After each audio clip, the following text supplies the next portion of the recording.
क्या खाक है तेरी जिंदगानी, उठ है गरीब बेनवा। क्या है ये तूने दिल में ठानी, रहे बंदा गुलाम अबदा। आओ हम गुलामी अपनी छोड़े, ओ आजाद और रिहा। बदले ये सारी दुनिया बदले, जिसमें जोर जुल्म और जफा है। जंग हमारी आखिरी, जिस पर है फैसला। गाओ इंटरनेशनल, उठो के वक्त आया है। जंग हमारी आखिरी, जिस पर है फैसला। गाओ इंटरनेशनल, उठो के वक्त आया।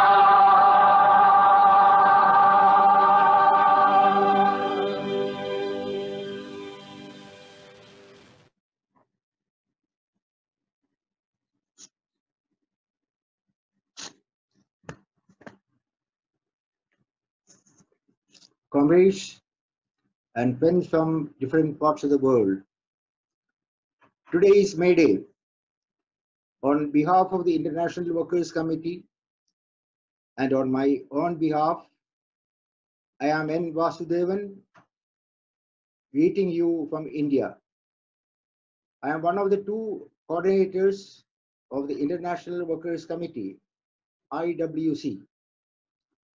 Comrade Daniel Gluckstein from Paris is another coordinator, and he will be conducting this meeting together in this session.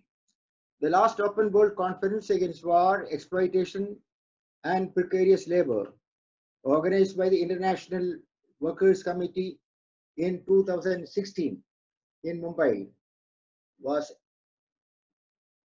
attended by more than 400 trade union and political activists from Asia, Africa, Europe, Latin America, the USA, and Australia. I am happy to say that many participants in this meeting were present at the Open World Conference held in India. Comrades and friends, on this day, on the International Labour Day, workers of the world pay tribute to the martyrs of Haymarket in Chicago, who lay down their lives for the creation of 8-hour working day. Workers in all countries hold the flags dipped in the blood of the working class heroes. For the last 134 years, on May Day, workers have held rallies and meetings in the streets in all countries, in cities and towns, raising their demands and making declarations to resolutely march forward to uproot the capitalist system of exploitation and create a new social order based on justice, fraternity, and equality. Today, the world is under grip of COVID-19, and workers are forced to depart from the 134-year-old tradition, holding rallies and meetings. Workers are under self-quarantine. On this May Day, workers everywhere are confined to their homes. They are under lockdown. They are asked to adhere to physical distance, to maintain social distancing in the name of fighting the spreading spree of the dangerous coronavirus. Coronavirus has created conditions of this nature, which we or our forefathers in the past generations have never heard of or experienced. COVID-19 pandemic has already claimed over 100,000 lives world over. The disease is not under control. There is no end in sight. Today's May Day meeting is unique.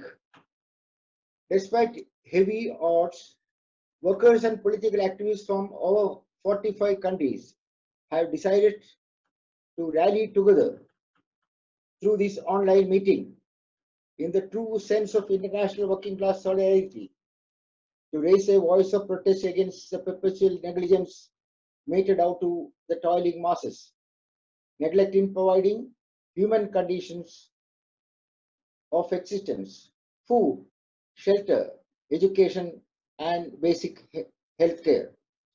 The carelessness of the ruling classes has come out in the open as never before. COVID-19 has torn asunder the pretensions of the ruling classes that they have taken steps to protect people at large. All biennial declarations by G7 and G20 heads of governments have turned into worthless piece of paper. People in developed as well as underdeveloped countries are under prolonged lockdown. People are dying in thousands and they are scared to move out of their homes. Many in the underdeveloped countries do not have proper shelters. Those who have no homes are left to meet their fate as it comes. Yet, the ruling classes shamelessly boast of their success in ensuring social distancing under authoritarian lockdowns, claiming they are doing so in the interest of people to save their lives. This all-round depravity is what capitalism has given to the people. Capitalism has given birth to many viruses in the past too. We have seen SARS, anthrax, bird flu, Nipah, Ebola, HIV, AIDS, so on and so forth. Many lives were lost.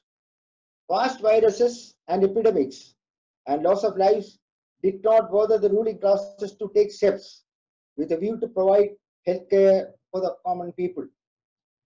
They pretended to view and sympathize with the suffering masses during the crisis, and when the crisis is past, then continue to do business as usual.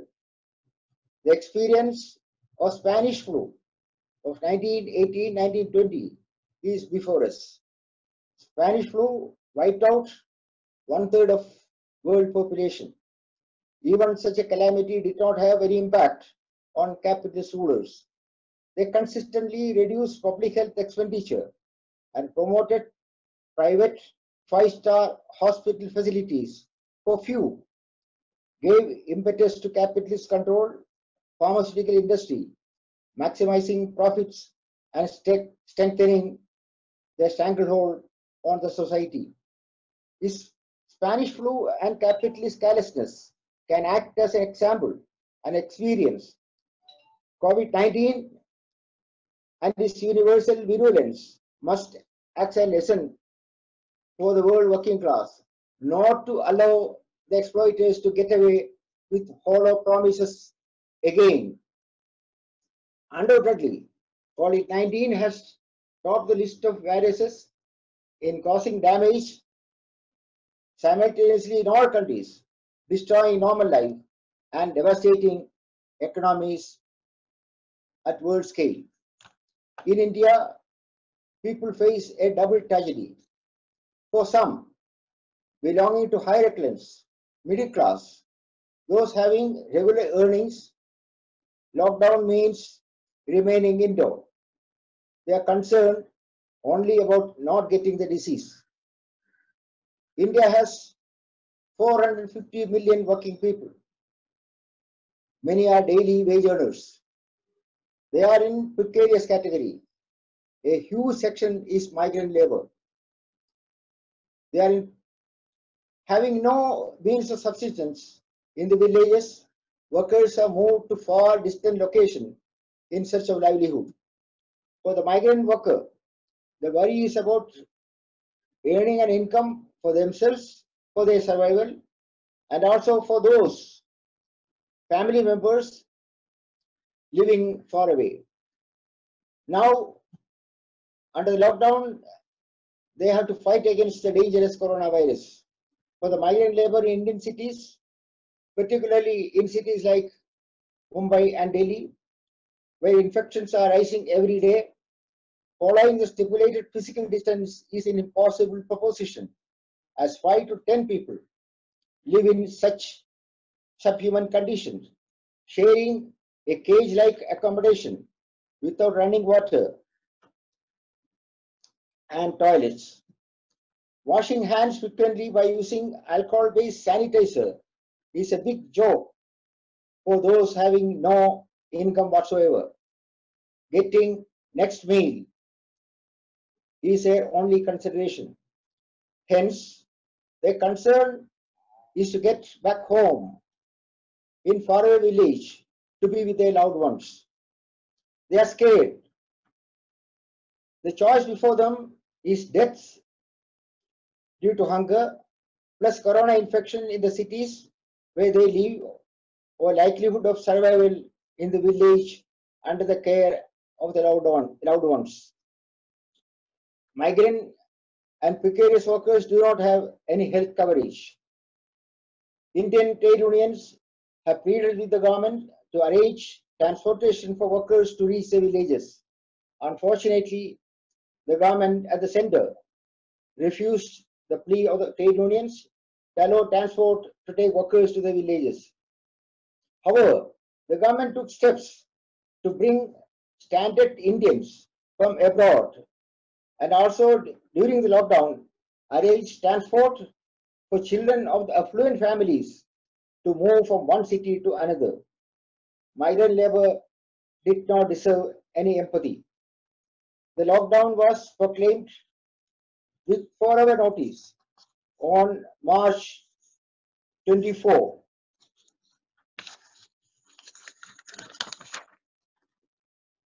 And migrant labor, as also others stuck in faraway places, have been forced to remain where they are. Poor workers are without proper shelter, food, money at their locations. Darkness of future, fear of corona, and helplessness compel hundreds of thousands of migrants with families, including children, to take to streets and began walking towards their villages hundreds of miles away. Visuals on the TV screens were heart-rending. It took 15 to 30 days for some to reach their destination. Reports say nearly 198 workers died in the process. India is under lockdown since March 24. Comparative death toll in India is low. It is about 1,000. But the sad fact is, only a minuscule 200,000 tests have been conducted of a 1.3 billion population. Low rate of tests speak volumes about the lower infection figures in India. Labs for tests are few. Tests cost about $65, which is very high for ordinary Indians. There is utter confusion about the availability of hospital beds, ICUs, and ventilators, plus masks, gloves, and PPEs, personal protective equipment. People are compelled to work without proper PPEs. Doctors, nurses, paramedical staff, including policemen, have lost lives in many parts of the country. The trade unions in India have come out in support of migrant workers' demands. But the enormity of the crisis has exposed the limitations of trade unions. However, the crisis has provided an opportunity for trade unions to understand the hitherto unknown magnitude of migration of people and their pathetic conditions at work sites and the enormity of precarious labor in India. While announcing the nationwide lockdown, Prime Minister Modi had appealed to the employers not to retrench workers during lockdown and pay full wages to all workers. Employers welcomed the appeal. Soon thereafter, The employees have approached the Supreme Court of India for an order to nullify government notifications asking employees to pay wages to workers.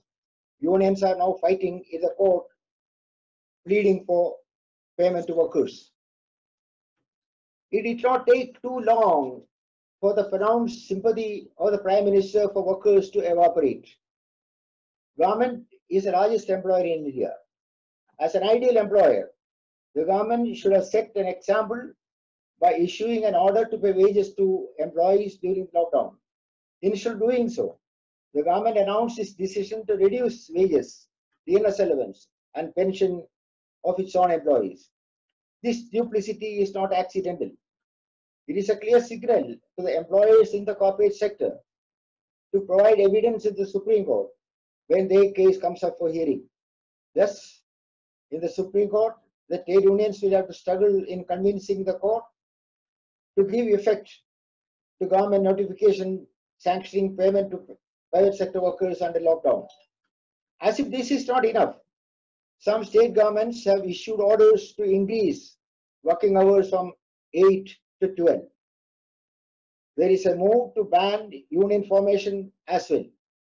All these are intended to benefit employees in private sector. Under the cover of lockdown and the fight to control COVID-19, the federal government is planning to simply change 44 labor laws into 4 wage codes and implement them at the earliest. Throughout COVID-19 tragedy and lockdown, some people have worked. They include police and security personnel, doctors, nurses, paramedical staff in hospitals and outside, ambulance staff, workers producing medicines to combat diseases, workers ensuring electric supply, water, fuel, and gas in sanitation, so on and so forth. The essential lower rung of workers were neglected in India. Many were without unions. They have risked their lives while performing their duties. Who is responsible for the coronavirus has become a bitter dispute. There is a blame game in circulation in all countries. The US has blamed China. Reports are floating that the US, Germany, Israel, etc. have plans to approach the International Court of Justice, claiming compensation of $160 trillion from China, holding China responsible for allegedly not disclosing details of the disease started in Wuhan. Capitalist countries have absorbed of their responsibility in providing treatment and for the loss of lives in their countries. On the one hand, anti-socialist propaganda has become virulent, and on the other, media, print as well as electronic and social media, promoted by the corporates in countries like India. Coronavirus spread has been attributed to Muslims and Islam. We know science would triumph in the ultimate analysis and COVID-19 would come under control. Lockdowns will be lifted. It will be business as usual for the ruling classes. But the virus of hatred between communities would continue unabated. Indian economy was in doldrums even before COVID-19.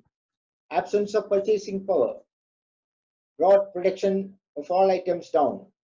The unemployment rate crossed its 45-year-old peak.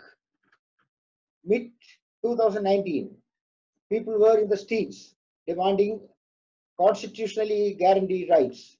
College and university students, youth, women were in the forefront against citizenship discrimination and bifurcation of Kashmir, violating constitutional provisions.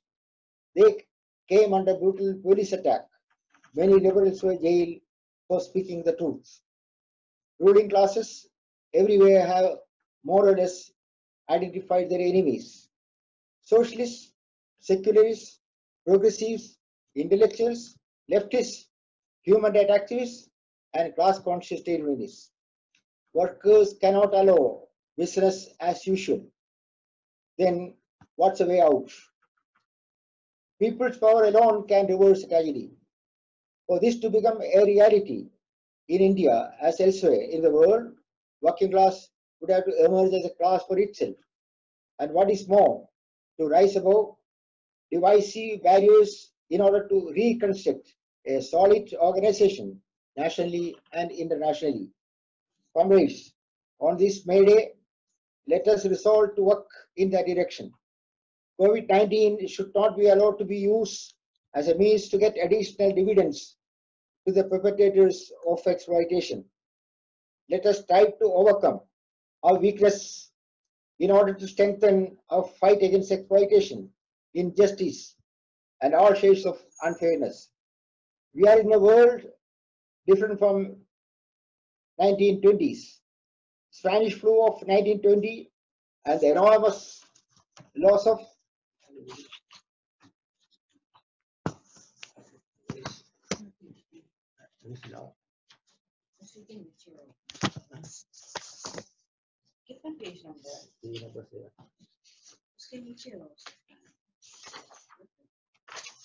enormous loss of human lives.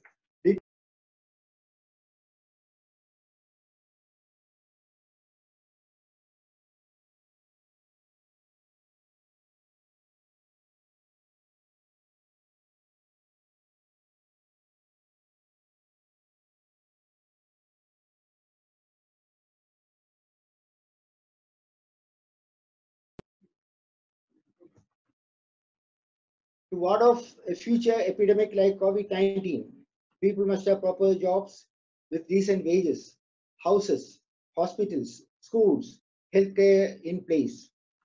Profit-greedy capitalism, except offering sympathy in turns, has failed in taking any concrete measures in the larger interests of people. Public interests must rise above selfish private motives. World working class has a role to play.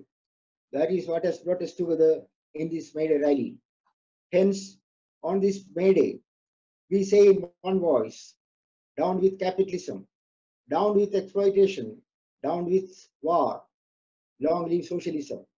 Let me conclude my introductory words with a slogan given to the workers and people of India, Pakistan and Bangladesh by the legendary Indian revolutionary and freedom fighter Bhagat Singh, who was just 23 years when he and two of his comrades were hanged in Lahore Central Jail in 1932 by the British imperialists.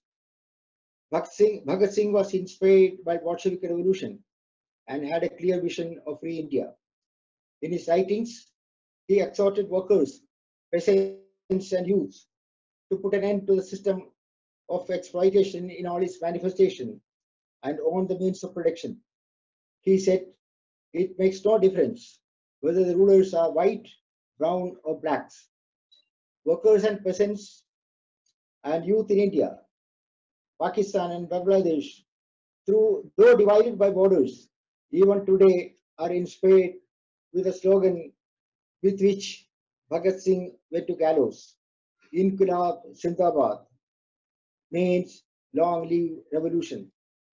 Comrades and friends, May Day greetings to you once again. Long live May Day. Long live international working class solidarity. Thank you. Thank you, Comrade Vasudevan. The first speakers are coming from the United States of America, from Argentina, Korea, Belgium, and Greece.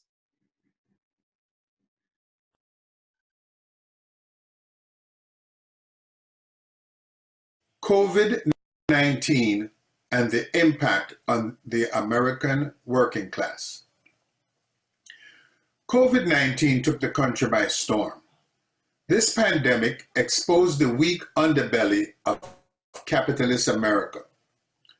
This virus revealed the importance of certain sectors of the American working class and the lack of economic advancement available to them. At the same time, capital continues to concentrate amongst the ruling elite at the expense of the masses of the people. Who knew that cashiers, warehouse workers, and delivery persons would become recognized as essential workers? And how long will that recognition last? This pandemic shows just how important these workers are to our society. They suffer under less than a living wage. The faceless cashiers and warehouse workers at Amazon, Walmart, Kroger's, and other enterprises around the country. America, with thousands of missiles, drones, and spy satellites, could not provide sufficient personal protective equipment for its nurses and doctors, simple disposable masks, gowns, and gloves.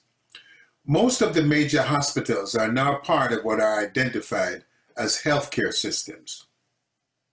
With the mergers of hospitals and clinics, healthcare became a super profit center without creating better outcomes for the patients. In the decades prior to COVID-19, hospitals were closed, resulting in massive decreases in available beds, less nurses and aides, nursing homes with minimalist staffing. All of this to increase profits for the few.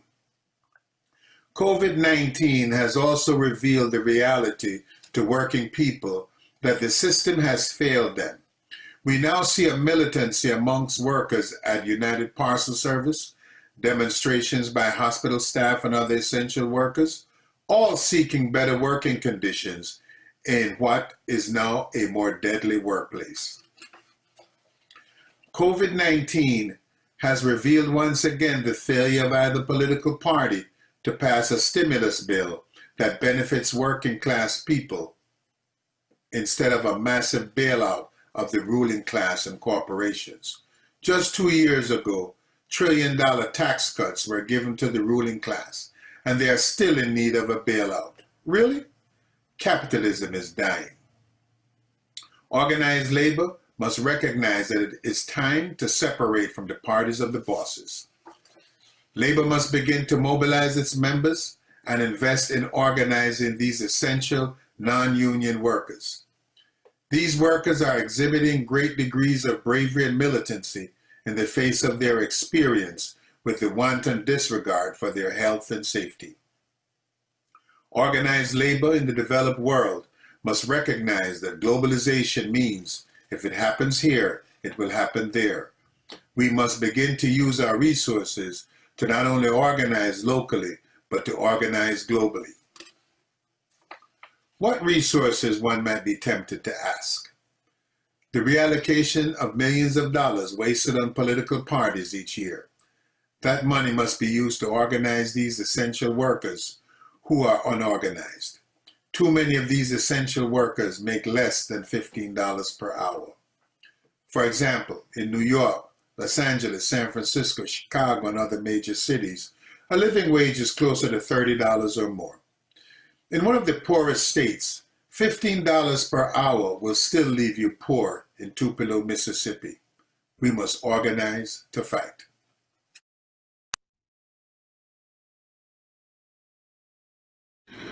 La situación de Argentina no es diferente de la de muchos países denominados economías emergentes. Países vulnerados en sus derechos, pauperizados en sus economías y sometidos a los designios del imperialismo financiero internacional. Desde el punto de vista económico, Argentina está sometido a la carga de una abultada deuda externa que alcanza el 98% de su PBI. Desde la dictadura militar, primera responsable del fenomenal endeudamiento hasta hoy, Argentina ha transitado un vaivén que va del pago incondicional de la deuda a la negociación con más o menos quita de intereses o de capital, pero siempre sobre la base del pago de la deuda. A esta altura resulta obvio para todo el pueblo argentino que la deuda externa es espuria, que ya se la ha pagado decenas de veces, que sobre todo en los últimos 4 años del gobierno Macri, todo lo que se ha tomado de deuda externa pública se ha fugado al exterior. La única solución para que este tema se resuelva es el no pago de la deuda externa, rechazarla por ilegítima, ilegal, inmoral e inhumana y proceder a juzgar a los responsables de la toma de la deuda y de la fuga de capitales. La cuestión de la deuda repercute en el día a día del pueblo argentino, sometiéndolo cada vez más a profundos ajustes fiscales, mientras los grandes capitales concentrados se benefician y hacen negocios endeudando al país y fugando el dinero. Desde el punto de vista social, el gobierno Macri dejó un escenario de un 40% de la población bajo el nivel de pobreza, 9% en situación de indigencia y una tasa de desempleo superior al 10%.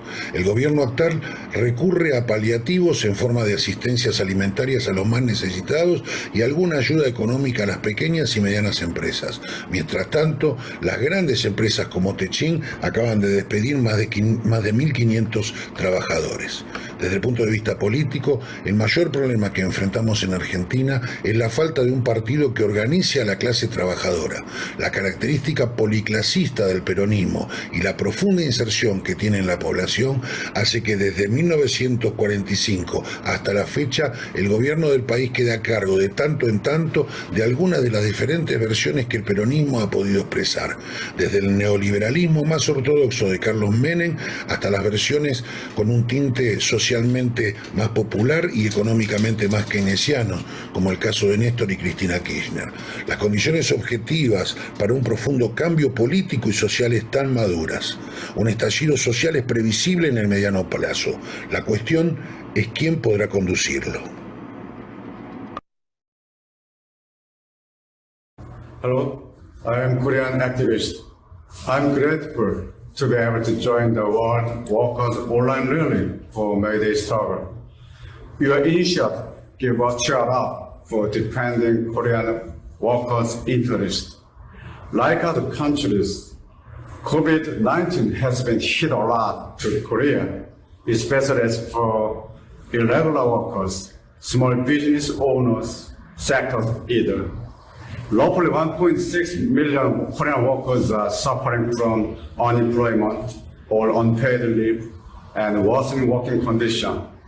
Already, many companies are likely to lay off unorganized workers, especially for unorganized workers, and they are deteriorating the working condition, especially for the non-organized sectors and small-sized sectors.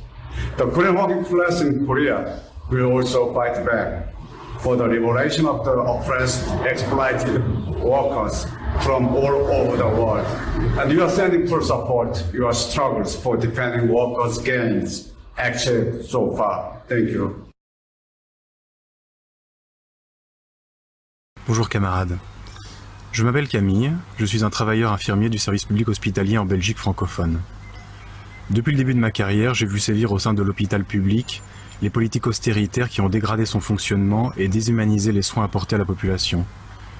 Les restrictions budgétaires imposées par les gouvernements néolibéraux ont conduit les directions hospitalières et leurs managers à imposer au personnel hospitalier une méthode simple et unique, c'est-à-dire faire toujours plus avec toujours moins.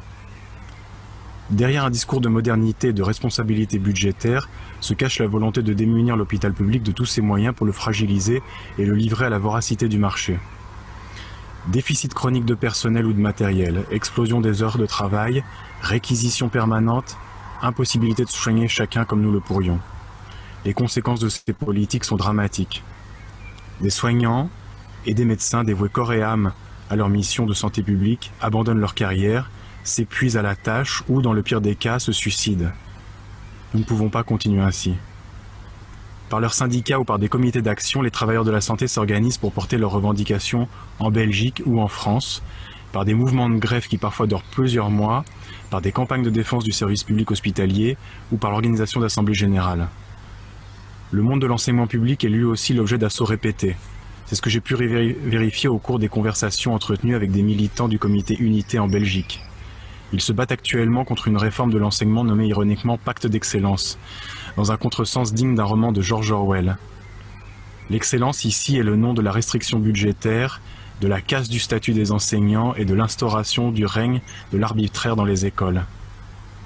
Dans tous ces secteurs, les dégradations induites par le système capitaliste tournent à la catastrophe pendant l'épidémie de coronavirus. Dans les hôpitaux, c'est le manque de lits et de médicaments pour soigner, la contamination et la mort de soignants par le manque de protection, et parfois la terrible décision à prendre pour les médecins de savoir qui sera soigné. Pour les enseignants, c'est la mise en place d'une méthode d'enseignement effrayante, l'e-learning. Nos enfants sont laissés responsables de leur propre éducation, loin de leurs camarades, leurs professeurs et de la pratique collective de l'apprentissage qui nous est précieuse. C'est pour cette raison que j'ai répondu à l'appel lancé par le comité Unité pour une réquisition des entreprises et de l'appareil de productif industriel, ainsi que des 50 milliards d'euros offerts aux banques par le gouvernement fédéral belge. Cet argent doit servir prioritairement à refinancer les hôpitaux, à produire des masques et des respirateurs artificiels, à organiser le dépistage de la population, mais aussi à interdire les licenciements et les suppressions de postes, à maintenir 100% des salaires et des allocations et à organiser la protection des plus vulnérables. Les travailleurs doivent rester vigilants, car derrière un discours de solidarité, de dignité humaine et de discrédit du néolibéralisme, l'union sacrée proclamée par les partis de gauche comme de droite prend les formes d'une alliance pour sauver les banques et les États capitalistes. La réalité, c'est que les capitalistes sont toujours au pouvoir et feront tout pour y rester. Ils finiront par exiger que les travailleurs remboursent jusqu'au dernier centime de la dette publique qui explose. C'est pourquoi je lance un appel pour tous les travailleurs, ouvriers, employés ou sans emploi, retraités. Il est grand temps de reconnaître à chacun le statut de producteur de richesse et les droits qui lui sont associés.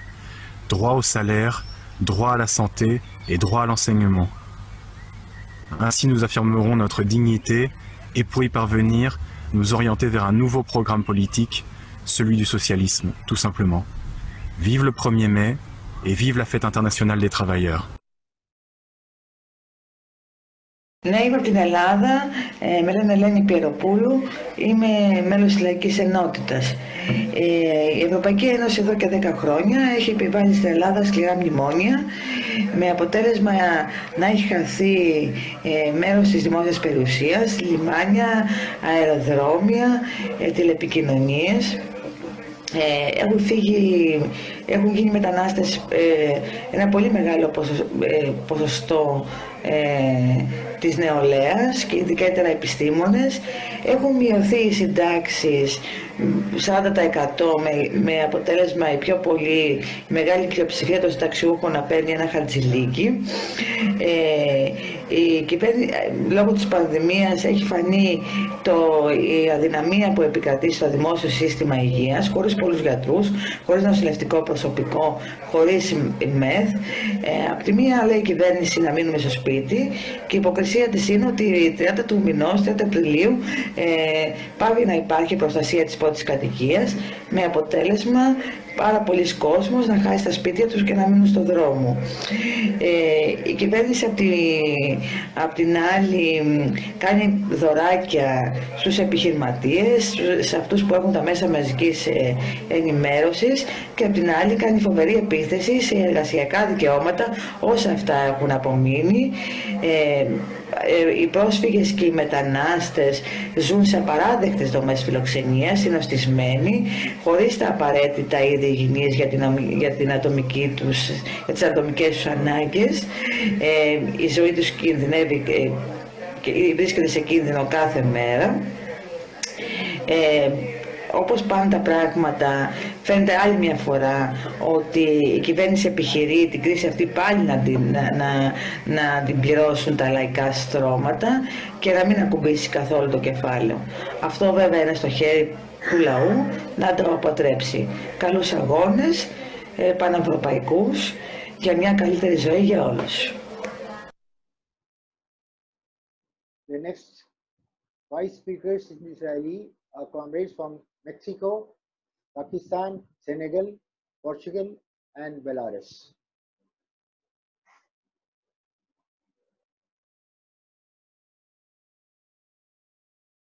Buenas, hola, ¿qué tal? Mi nombre es Gladys Vanessa Lira Costa. Soy de la ciudad de Tecate, Baja California, y soy una activista en defensa de los derechos laborales de los trabajadores. Fui una empleada de la empresa Rodwell, también de aquí mismo, de Tecate, Baja California. Presté mis servicios por 15 años, pero fui víctima de los abusos de esta empresa, pues fui despedida por luchar por los derechos de nosotros, los trabajadores, dentro de ella. Sin embargo, en estos tiempos del COVID, las empresas han abusado, ya que se dicen ser que son esenciales, lo cual no lo son. A través de los paros laborales que se hicieron aquí en Tecate, se ha logrado que algunas empresas acaten el decreto que se hizo para que las empresas no esenciales paren de trabajar porque están poniendo en riesgo la salud del obrero. El obrero tiene miedo de llegar a su casa contagiado, sin embargo, ellos están levantando la mano, nos han estado contactando para que los apoyemos, para que se haga valer este decreto que fue hecho el 31 de marzo. Sin embargo, hasta el día de hoy, 21 de abril, hay empresas que siguen trabajando. Vuelvo a repetir, la salud del obrero no tiene precio.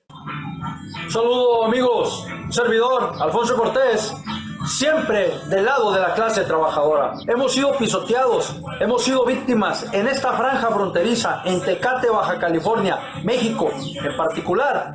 Se ha incumplido el decreto presidencial para cuidar la salud de los trabajadores. Basta de eso. Este 1 de mayo estamos anunciando a través del Comité Obrero Internacional para que sigamos todos en la lucha por la clase trabajadora. Fueron más de 70 empresas que en Tecate estuvieron abusando de los trabajadores. Un servidor, junto con el colectivo Tecate en Pie de Lucha, la OPT de Baja California y en la lucha hombro con hombro del resto de los trabajadores, pudimos cerrar, pudimos denunciar para reivindicar a la clase trabajadora con los derechos que corresponde y merece. Por último, en este mismo sentido, estamos impulsando la Conferencia Binacional contra el TEP-B por los derechos laborales. Vamos a tenerla en ambos lados de la frontera para este septiembre de 2020. Tecate va a ser la sede. Los esperamos. Solidarity greetings, comrades from all Pakistan Trade Union Federation. I salute to all international comrades struggling and fighting to get and secure the rights of the working class. Comrades, friends, as we all are aware that COVID-19 is a pandemic virus which is spread and hits mostly the working class all over the world. The whole world have seen how badly USA, the imperialist capitalist country, handled the situation where more than 40,000 people died and nearly 1 million were hit by the coronavirus. Why the puppet governments are unable to handle it? Because the entire worker policies of the privatization of the public health system create more deaths. What is the situation in Pakistan, in my country, where the 69% people living under the poverty line? The minimum wage is rupees 17,500 per month. If I convert it in US dollar, which is 109, and the daily earning is 3.62 US dollar. Many people have no drinking water. The capitalist puppet governments are not paying attention to the working class issues, denying the workers basic rights, denying secure jobs. Privatization of state-owned company results in no implementation of labor laws, no social security for everybody, and no living wage. There is no labor inspection, restriction on trade union freedom, no statistics on workers working as daily wages, temporary or contract base available. Women have no equal rights according to ILO Convention 100, which is not implemented, which says equal remuneration for equal work. There is no legislation for agriculture workers. Multinational companies are snubbing the rights of the working class. No land reforms, and the capitalist imperialist government policies are pushing us on the walls. Friends, All Pakistan Trade Union Federation is a national level trade union federation which mobilizing the working class, forming trade unions in different industrial units, holding assemblies, rallies, protest meetings in all over the country to defend the rights of the lives of their jobs of the working class. To stop capitalist and imperialist anti-worker policies, we, the international working class, are holding a rally on May 1st, International Labour Day. As a trade unionist and activist, we the workers, the peasants, the teachers, the doctors, the journalists, loud our voice together with our international working class comrades that Corona struck the countries in whole world, but will not stop the struggle of the workers international for the acceptance of their demands. Long live working class, long live international solidarity.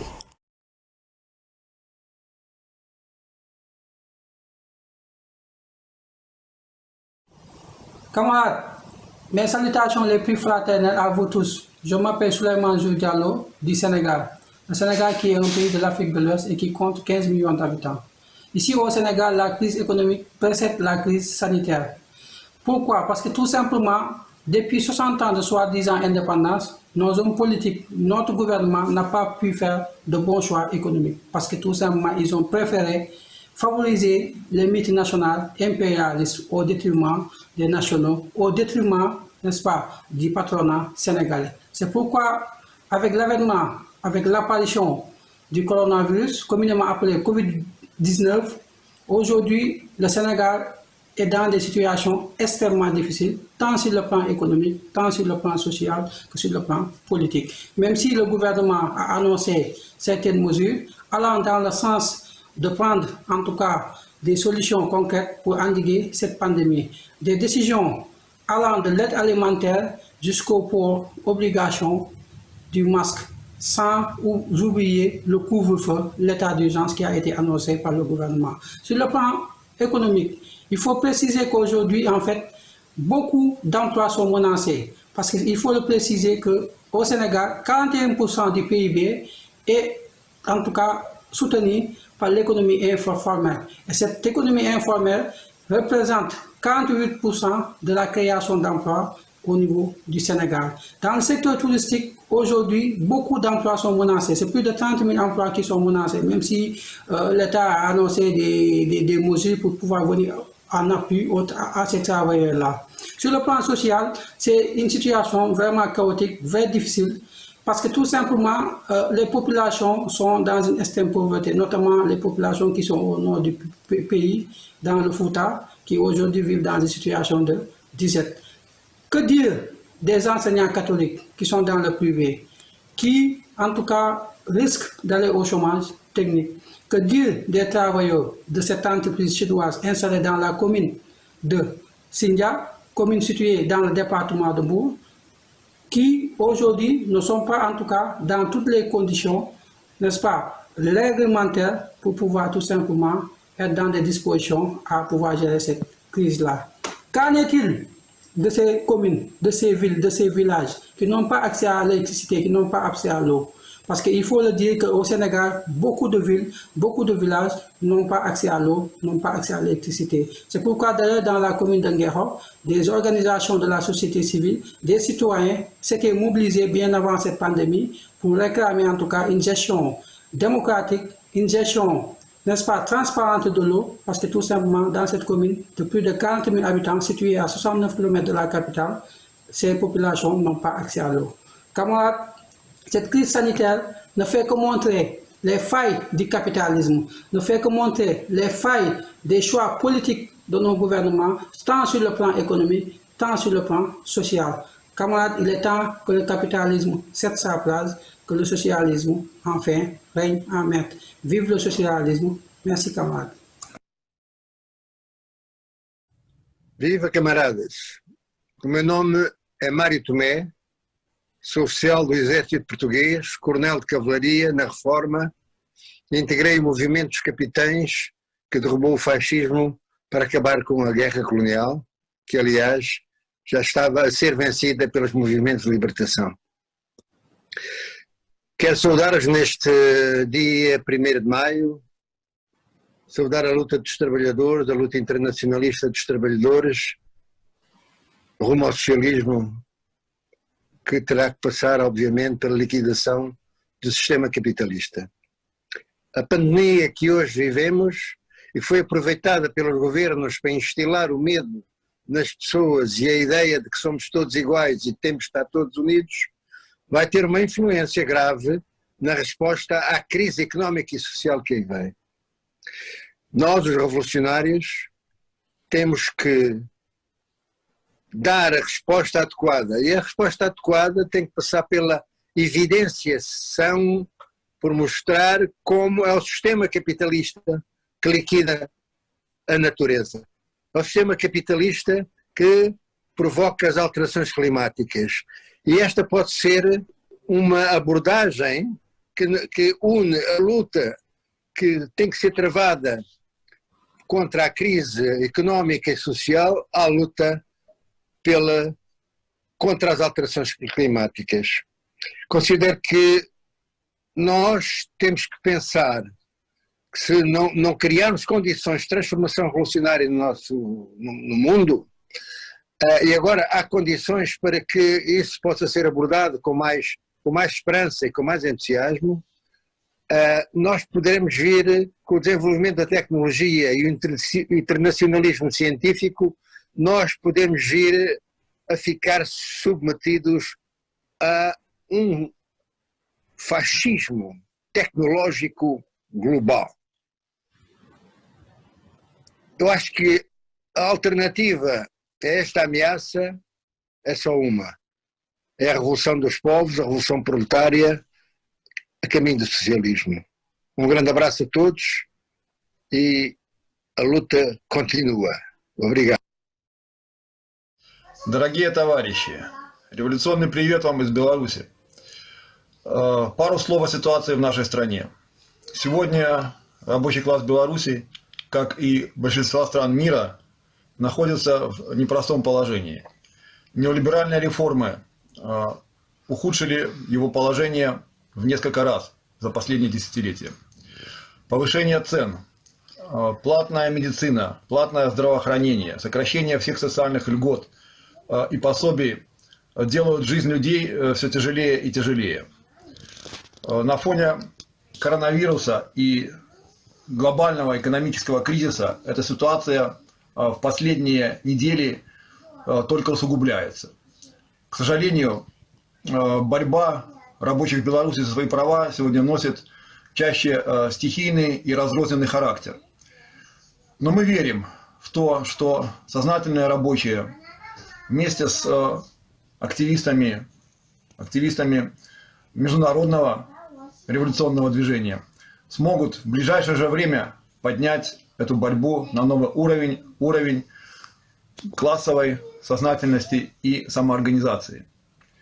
Поэтому накануне Великого дня, Международного дня солидарности трудящихся, я хочу всем нам пожелать успехов в этой борьбе за права людей труда и максимальной солидарности, которая является главным оружием всех трудящихся в борьбе за лучшее будущее, за социализм. Thanks to Comrade Glushakov. Next speakers are coming from Canada, Peru, Morocco, Germany, and Turkey.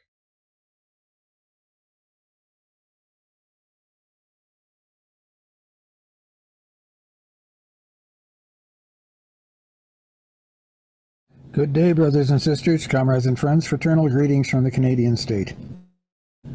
I am Ross Ashley, one of the correspondents here of the International Workers' Committee, and grateful for this opportunity to address this worldwide May Day meeting. This Canadian state was established back in 1867 as the North American junior partner of British imperialism. Over the last century and a half, it has graduated to being a junior partner of American imperialism, having some public reservations about, for example, the embargo of Cuba, but ready to second American foreign policy in Venezuela. A lot of financial assistance from the federal and provincial governments is being directed to the big capitalist companies and corporations in order to keep the capitalist economy running. For example, the gigantic Amazon Corporation has been hired by the federal government to deliver protective equipment and treatment devices to hospitals across the country rather than using Canada Post. On the other hand, a massive bailout of the big oil companies has been shelved, at least temporarily, in favor of a scheme to help pay for cleaning up old oil wells. This is due to a massive public pressure campaign. As for the condition of the working class as a whole here, precarious work is more dangerous than ever. Food delivery services to those who can shelter at home, for example, are getting nearly as dangerous as caring for elders and disabled persons in long-term care homes. The hardest hit segment of the population all across the country has been those elderly and infirm residents of the long-term care homes, especially homes for the aged. Nearly half of the COVID-19 deaths in Ontario have been in nursing homes. The vast majority of personal support workers in those homes are hired part-time by the private operators and must work in 2 or 3 such places to make enough to live. That has contributed to spreading the virus from one hotspot to another. This is exacerbated by a lack of any stockpiles of personal protective equipment, from simple medical surgical face masks to N95 particulate masks to sufficient disposable gloves to keep from using them on patient after patient. The provincial government here absolutely refuses to take over even the worst of those nursing homes, although they have finally mandated that the workers can only work in 1 home each, and suggested that their pay ought to be boosted to full-time levels. And of course, those workers themselves have started to sicken and die. In Quebec, a rumor was floated that the Coalition Action Quebec government was going to start to reopen the schools in May. The teachers' unions have organized a petition drive online and got over 175,000 signatures in 2 days against this plan. It has now been shelved by Premier Legault. There have been many spontaneous walkouts, wildcat strikes among unionized workers in the public and parapublic sectors, particularly demanding good protective equipment, for example, for bus and streetcar drivers, hospital and nursing home cleaners, etc. The Labour-based New Democratic Party has a spotty record of both collaboration with the bosses' parties and some opposition to some of the worst practices of the provincial and federal governments. Overall, however, the party champions the virtues of collaboration with the big corporations against the enemy, COVID-19. Workers, youth, and mankind must be saved. Not the banks, not the capitalists, not their profits. Our struggle continues.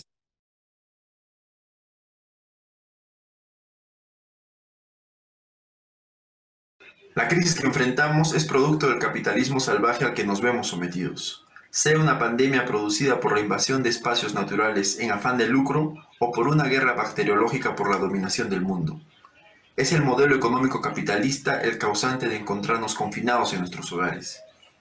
A su vez, esta crisis sanitaria nos muestra el verdadero rostro del capitalismo: sistemas de salud precario, condiciones mínimas de seguridad e higiene para los trabajadores, actitud represiva de los gobiernos, principal interés en la economía y las ganancias antes que en la vida de las personas. Y surgen nuevos problemas: sistemas educativos descuidados, incapacidad de atender a los sectores más pobres, hacinamiento en las principales urbes, etc., dando clara muestra que este sistema no sirve y urge construir una alternativa socialista.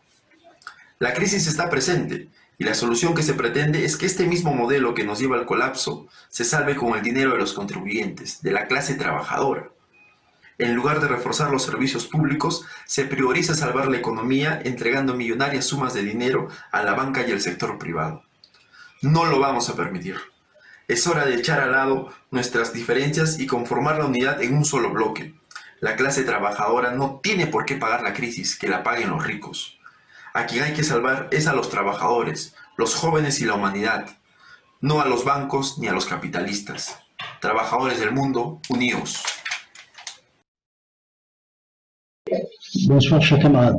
Je m'interviens au nom du groupe marocain qui édite le bulletin Tribune des travailleurs, qui se reconnaît dans les combats de comité international contre la guerre et l'exploitation. Au Maroc, c'est la politique de la privatisation des systèmes de la santé, de la détérioration des hôpitaux, du démantèlement des droits aux soins et à la protection sociale, qui tue et menace de tuer des milliers de personnes. Les gouvernements successifs dans ce pays, qu'ils soient de droite ou de la gauche, ont fait depuis l'indépendance qu'appliquer les dictats des institutions internationales, du Fonds monétaire, de la Banque mondiale, des dictats qui ruinent nos ressources économiques et désertent les services publics nationaux, de la santé, de l'éducation, etc. Le gouvernement marocain a imposé un confinement sur l'ensemble du territoire national, alors que des centaines de milliers d'hommes et de femmes n'ont même pas de quoi se nourrir. Des dizaines de milliers de familles n'ont plus de protection sociale et d'assurance maladie et se sont trouvées entre le marteau de la pandémie et l'enclume de la famine. Au lieu de protéger la population, le gouvernement ne cesse d'injecter des milliards et des milliards pour l'économie, c'est-à-dire pour les capitalistes et les banques, selon les décisions du 17 mars dernier, y compris la décision de déplafonner l'endettement des institutions internationales, les dettes que nous et nos enfants allons payer demain au détriment de nos besoins vitaux, au détriment de nos services publics nationaux. Des centaines de milliers de travailleurs sont contraints d'aller au travail dans des usines sans protection. À Casablanca, pour les travailleurs d'une entreprise spécialisée de la production d'outillages sanitaires, ont protesté contre l'absence des moyens de protection. Le patron les a menacés de les licencier.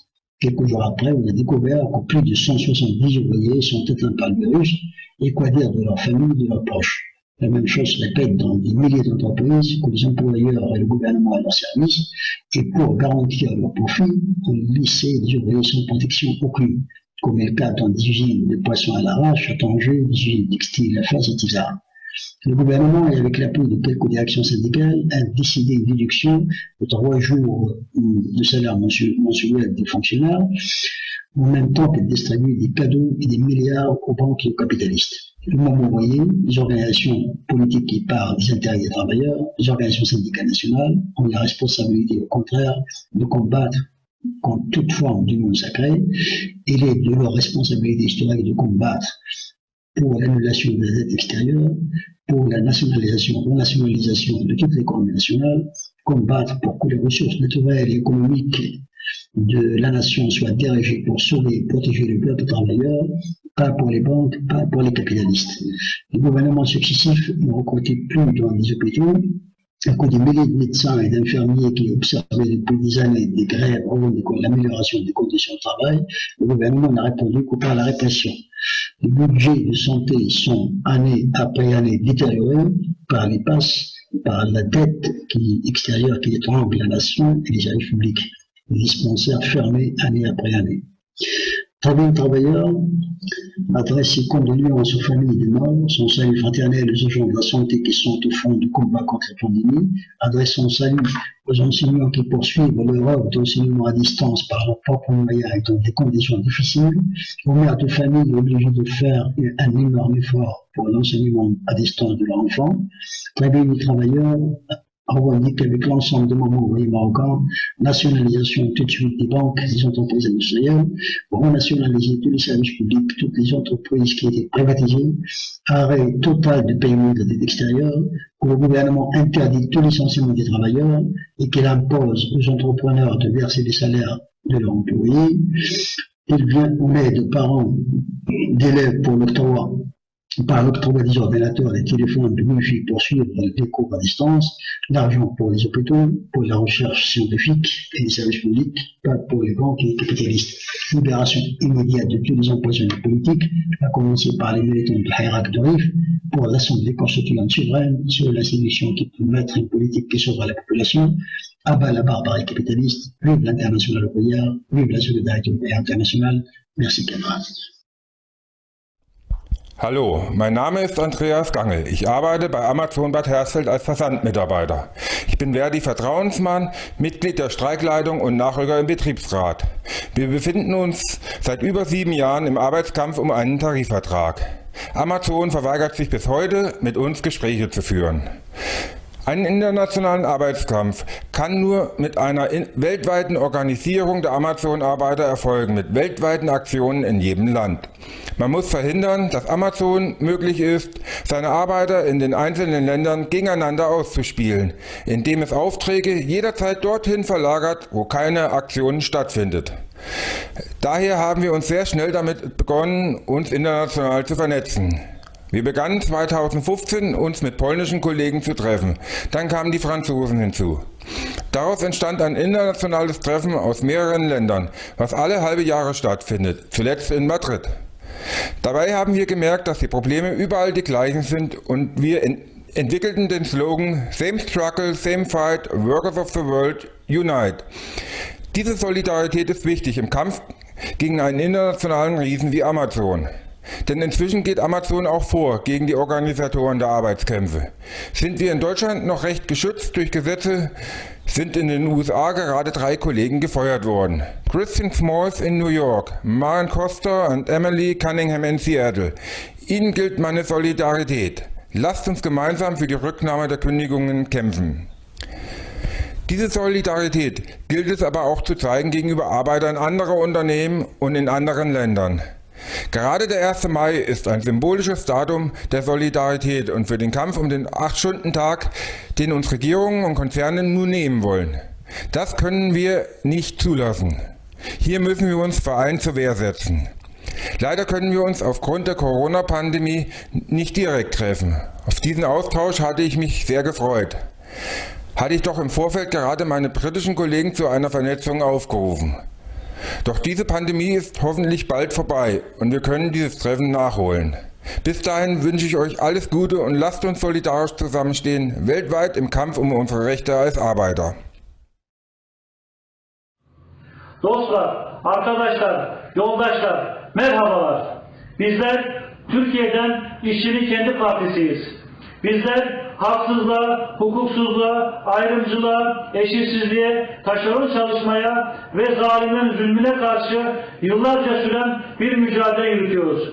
Bizler bu mücadele yüzünden çalışma hayatımıza, işimize son veriliyor. Baskılara ve tehditlere maruz kalıyoruz.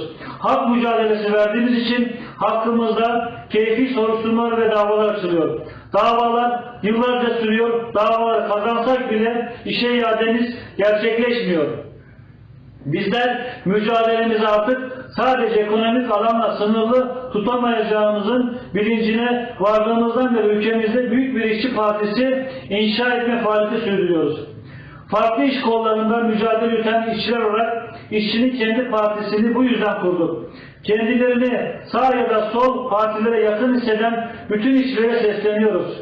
Tüm mücadeleci işçileri ve tabii bütün işçi akımlarını ve işçi sendikalarının kapitalizme gerçekten karşı olan ve mevcut hükümetlerle onların partilerine bağımsız böyle bir partide sağ tutmaya çağırıyoruz. İşçi sınıfları büyük patronların çıkarlarını gözeten hükümetlerle işbirliği yaparak milli birlik hükümetleri kuramazlar. Yaşadığımız salgın karşısında zenginlerle yoksullar aynı gemide değiller. Kendimizi aynı gemide sanırsak celladımızın eline idam yükümüzü vermiş oluruz. Bizi kurtaracak olan kendi sınıfımızın bütün ezilenlerle birlikte kuracağı ittifaktır. Yaşasın işçi sınıfının dünyanın bütün ezilenleriyle kuracağı ittifak. Büyük insan medeniyetini kurtaracak olan sadece budur. Patron hükümetlerinin politikalarına son vermek için İşçinin Kendi Partisi olarak sınıf mücadelesi veriyoruz. Koronavirüs pandemisinin bize gösterdiği gerçek kapitalist düzenin iflas etmiş olduğudur. Hatta bu onun en çürümüş biçimi olan emperyalizmin iflasıdır. Ama bu iflas eden emperyalizmin yerine biz de insanlığı kurtaracak bir başka yönetimi harekete geçirmeliyiz. Bu başka yönetimin yolu da ancak dünyanın bütün ülkelerinde işçi sınıfı iktidarlarını kurmaktan geçiyor. Yani büyük üretim araçları üzerindeki özel mülkiyete son verecek işçi sınıfı iktidarları. Bu olmadığı takdirde kapitalizmin yıkımından ancak emek sömürüsü ve daha doğrusu vahşet çıkar. Bu yıkımı, bu vahşeti engellemenin tek yolu her ülkede kitlesel büyük bağımsız işçi partileri oluşturmak ve bu partilerin bir araya gelmesiyle de İşçilerin Dünya Partisi'ni inşa etmektir. Nasıl koronavirüsle mücadele dünya çapında bir mücadele ise kapitalizme karşı işçi sınıfının iktidar mücadelesi ve evrenseldir. Ve bir Dünya Partisi gereklidir. Kapitalistlerin Dünya Partisi ve G7'leri, G8'leri varsa bizim de Dünya Partimiz olmak zorunda. Sermaye sahipleri kendi çıkarları için her koşulda birleşebiliyorlar. Bizler de her koşulda birleşmemiz gerekiyor. 1 Mayıs vesilesiyle yaptığımız bu toplantıda 3 sene önce Hindistan'da Mumbai'de yaptığımız toplantının devamıdır. Ve bu toplantıda daha hızlı adımlar atmamıza imkan sağlamalıdır. Çünkü vahşet felaketi kapımıza dayanmış durumda. Hepinizi işçi sınıfının sömürüye, savaşlara ve kuralsız çalışmaya karşı mücadelesinde bir araya olmaya çağırıyoruz. Yaşasın 1 Mayıs. Bu düzeni ve sistemi hep birlikte değiştireceğiz. İşçi sınıfın iktidarını kuracağız. Yaşasın işçi sınıfının Dünya Partisi için mücadeleye.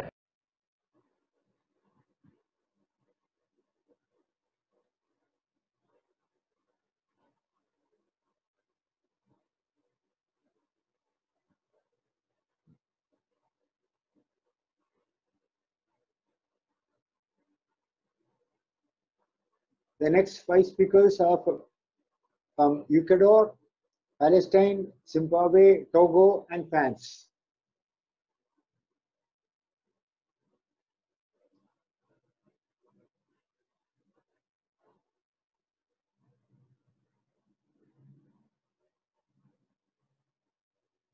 Reciban un fraterno saludo de parte del camarada Pepe, ex responsable sindical del sector eléctrico ecuatoriano. Me dirijo a todos los militantes del Comité Obrero Internacional que participan en el mitin del 1 de mayo 2020 contra la guerra y la explotación y por la internacional obrera, bajo la consigna: ¿a quién hay que salvar? A los trabajadores, los jóvenes y a la humanidad, no a los bancos y a los capitalistas. Con mucha indignación debo empezar denunciando que el Ecuador se hunde cada vez más, manejado por un grupo de políticos incapaces y codiciosos, liderados por Lenín Moreno, quienes para imponer su plan de gobierno han pactado con la burguesía nacional e internacional, han controlado la mayoría de las subvenciones sindicales del sector público. Es así que el propio gobierno ha nombrado a pseudo dirigentes, violando la libertad y autonomía sindical, dirigentes que han sido cooptados a cambio de la entrega de prebendas personales. Es así como el gobierno de Moreno ha desmovilizado y amordazado al movimiento sindical, desbrozando el camino para la imposición de las políticas dictadas por el FMI y el Banco Mundial. Despidos masivos de trabajadores, desmantelamiento de los servicios públicos, todo esto para precautelar sus afanes privatizadores, es decir, defender sus intereses personales y de grupo. Es por ello que en el mes de octubre de 2019 se produjo un levantamiento iniciado por el movimiento indígena, mismo que fue apoyado por la gran mayoría del pueblo ecuatoriano. El levantamiento se produjo contra las drásticas medidas económicas tomadas por el gobierno. De su parte, y como no podía ser de otra manera, las cámaras empresariales, los grandes medios de comunicación, los militares y policías juntos con el gobierno se presentaron como un sólido bloque de poder. Así atacaron a los movilizados con una violencia inusitada, solo vista en regímenes dictatoriales, dejando una secuela de muertos, heridos, desaparecidos, encarcelados, todos del lado del pueblo. Pero ni todo el poder del Estado ni la salvaje represión hicieron retroceder el descontento de un pueblo que se cansó. La subida de los precios de los combustibles y con ello la subida de los pasajes y los alimentos, sumado a la falta de trabajo y empleo, hicieron que la gente se tomara las calles y plazas del país. El gobierno no tuvo otra salida que aceptar la derogatoria del decreto causante de la crisis. Así el pueblo reivindicó en la práctica que la lucha y la unidad de clase son las únicas armas que podemos blandir contra un Estado y un gobierno opresor, contra la clase empresarial que no entiende nada de justicia ni de democracia y que su único objetivo es llenarse sus bolsillos a costa de la opresión y el sufrimiento de las grandes mayorías. Es en estas condiciones donde el servicio público de salud ha sido desmantelado a causa de los masivos despidos y la falta de entrega de recursos que aparece la pandemia causada por el virus COVID-19, misma que por la ineptitud y falta de previsión de las autoridades de turno al momento ha hecho colapsar los servicios de salud. Es así que se calcula que solo en la ciudad de Guayaquil el virus ha matado a más de 10.000 personas. Aprovechándose del confinamiento obligatorio y la desmovilización del movimiento sindical, la única respuesta que el gobierno ha tomado es el anuncio de la imposición de nuevas medidas económicas, es decir, más despidos de personal del servicio público, disminución de sueldos y salarios, eliminación de subsidios de los combustibles, etcétera, etcétera. Es decir, nuevamente se pretende que la crisis sea pagada por los trabajadores y el pueblo. بمناسبة الاحتفال هذا اليوم بعيد العمال العالمي أتوجه للطبقة العاملة في العالم أجمع بالتحية وتحديدا للطبقة العاملة الفلسطينية التي تعاني من ظروف استثنائية تحت ظل الاحتلال الإسرائيلي وسياسات الأبرتهايد الإسرائيلية، كما تعاني من القمع الدائم والمتواصل من قبل سلطة فلسطينية، سلطة تمثل مصالح البرجوازية الرأسمالية المحلية ولا تكترث إطلاقا بمصالح الطبقة العاملة. إذن تحية لكل عمال العالم وتحية للطبقة العاملة الفلسطينية في ظل هذه الظروف الصعبة لانتشار الوباء، وباء كورونا. وهنا لابد أن أتحدث عن وباء كورونا والطبقة العاملة الفلسطينية. في 10 مارس أعلنت إسرائيل إقفال كامل لكل المعابر والحدود مع الضفة الغربية، واشترطت على العمال وهم عشرات الآلاف قد يبلغون حوالي 100,000 عامل فلسطيني يعملون على الجانب الآخر من الخط الأخضر، اشترطت عليهم البقاء في أماكن عملهم لمدة شهر على الأقل دون أن توفر لهم مكانا للعيش الكريم ودون أن تعمل على تحسين شروط استقبالهم. السلطة الفلسطينية قبلت بهذا الاشتراط الإسرائيلي، وذلك لتخفيف الضغط الاجتماعي الذي تمثله سياسات الاحتلال كما تمثله السياسات القمعية للسلطة، إضافة إلى الأزمة الاقتصادية الخانقة. إذن كان هناك مصلحة فلسطينية رسمية ومصلحة إسرائيلية لاستغلال العمال وإبقائهم في هذه الأماكن. ما هو جديد فعلا وما هو يستحق الذكر هنا أن السلطة بدلا السلطة التي رحبت ببقاء العمال في أماكن عملهم في إسرائيل بدأت الآن تتهمهم بنقل العدوى، عدوى كورونا إلى مناطق الضفة الغربية، وهم لذلك ليس مرحبا بهم من قبل السلطة التي قامت ببعثهم لكي يعملون في القطاع الصناعي والزراعي الإسرائيلي، وتحديدا في قطاع البناء. العمال الفلسطينيون في الجانب الآخر من الخط الأخضر يعملون في ظل شروط صعبة. هم يعانون أيضا من الجو العنصري العام الذي يعمل ضدهم، كما يعانون من ممارسات استغلال أكثر فداحة من الأيام العادية من قبل أرباب العمل، إذ أن أرباب العمل الإسرائيليين يحاولون احتجاز رواتبهم، لا يدفعون لهم كل نفقات إقامتهم في هذه الأماكن. هم ينامون في العراء ولا يتمكنون من استئجار مكان لائق للعيش الكريم، وبعضهم ومعظمهم ينام في أماكن الورشات مباشرة. العامل الفلسطيني بهذا يعاني من قمع مزدوج، من قمع طبقي من قبل سلطة تمثل مصالح البرجوازية الكمبرادورية الفلسطينية، كما يعاني من جانب آخر من سياسات الاحتلال ومن سياسات وممارسات الأبرتهايد الإسرائيلي ضده. أتمنى أن أكون قد أبلغت رسالتي بخصوص الظروف الخصوصية للطبقة العاملة الفلسطينية في هذه الكلمة القصيرة، وشكرا. This is Comrade Mafa from Zimbabwe. We are in solidarity with Workers International on this historic occasion. It's a fact that capitalism is in deep crisis. The capitalistic ruling class is clueless on how to solve this crisis. Millions of people are dying like flies all over the world.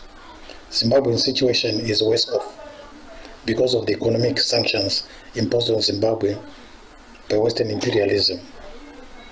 IMF austerity measures on the country are also affecting the health care delivery system. US and Britain have been sending donations to Zimbabwe to fight the pandemic. But the donations are an insult to the people of Zimbabwe, because these are the people who imposed the economic sanctions on our country, which have virtually destroyed the health delivery system for the past 20 years. The sanctions must go today. The sanctions must go now. Our governments do not have enough equipment and money to deal with the virus. The only effective way of dealing with the virus now is lockdowns and social distancing.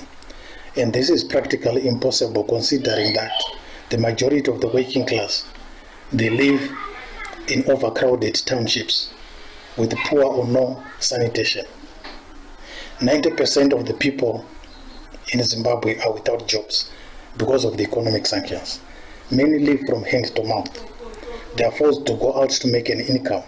The choices are either death by hunger or death by virus. Millions are going to die because of poverty.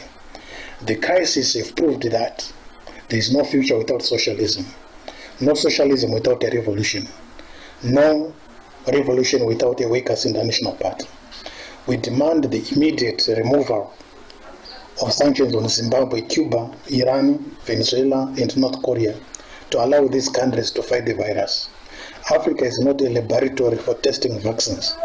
We demand immediate cancellation of all government debt in Africa. We demand expropriation of all banks, land, and abolition of the stock markets. We demand free water, electricity, healthcare, and education for all. Bonjour ou bonsoir à tous ceux qui participent à ce meeting international du 1er mai. Pourquoi assiste-t-on à une hécatombe en Europe et aux États-Unis? Cette situation est une conséquence de la politique qui a été menée, politique de réduction du nombre du personnel soignant, des personnels soignants, réduction de lits et d'hôpitaux, réduction d'équipements. Cette politique est une réplique de ce qui se faisait depuis des décennies en Afrique de l'Ouest sur la base d'une décision prise à une réunion tenue à Bamako dans les années 1980 et qui est connue sous le nom de Initiative de Bamako, politique qui avait pris une décision que désormais toutes les dépenses de santé, la politique de santé et d'éducation doit être laissée à la charge des communautés. C'est-à-dire que les États, pour dégager les fonds, pour pouvoir rembourser la dette, ne doivent plus investir ni dans la santé ni dans l'éducation. C'est cette politique-là qui a été menée longtemps en Afrique et qui a laissé les hôpitaux et les centres de santé africains dans un état de délabrement total où il est rare de trouver un scanner dans les hôpitaux africains, il est rare de trouver un appareil respiratoire. Donc, on peut conclure qu'on ne meurt pas en Afrique de l'Ouest du Covid-19, mais on meurt de toutes les autres maladies que l'initiative de Bamako avait privé les populations de moyens de pouvoir les traiter.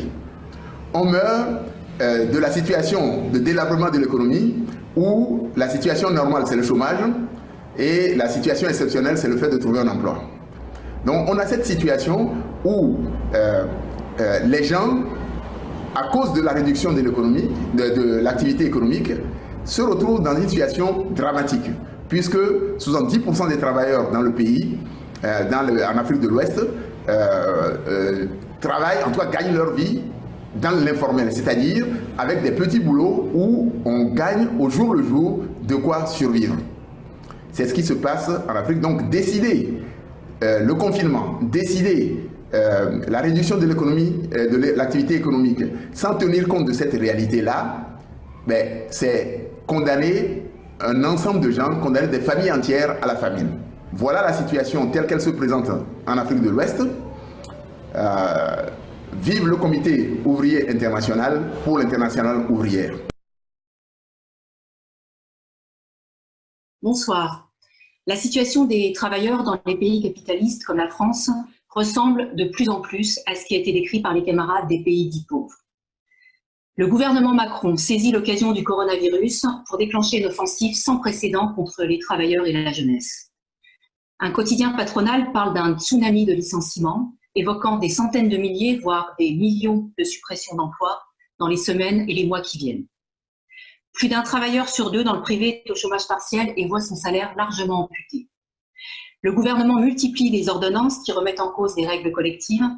L'une des dernières permet aux patrons d'individualiser les règles du chômage partiel. De plus en plus, dans les quartiers ouvriers populaires, les familles ont des difficultés à se nourrir du fait de la précarité, de la baisse des revenus, de l'augmentation des prix des produits alimentaires et de la fermeture des cantines scolaires qui fournissaient des repas à prix restreint.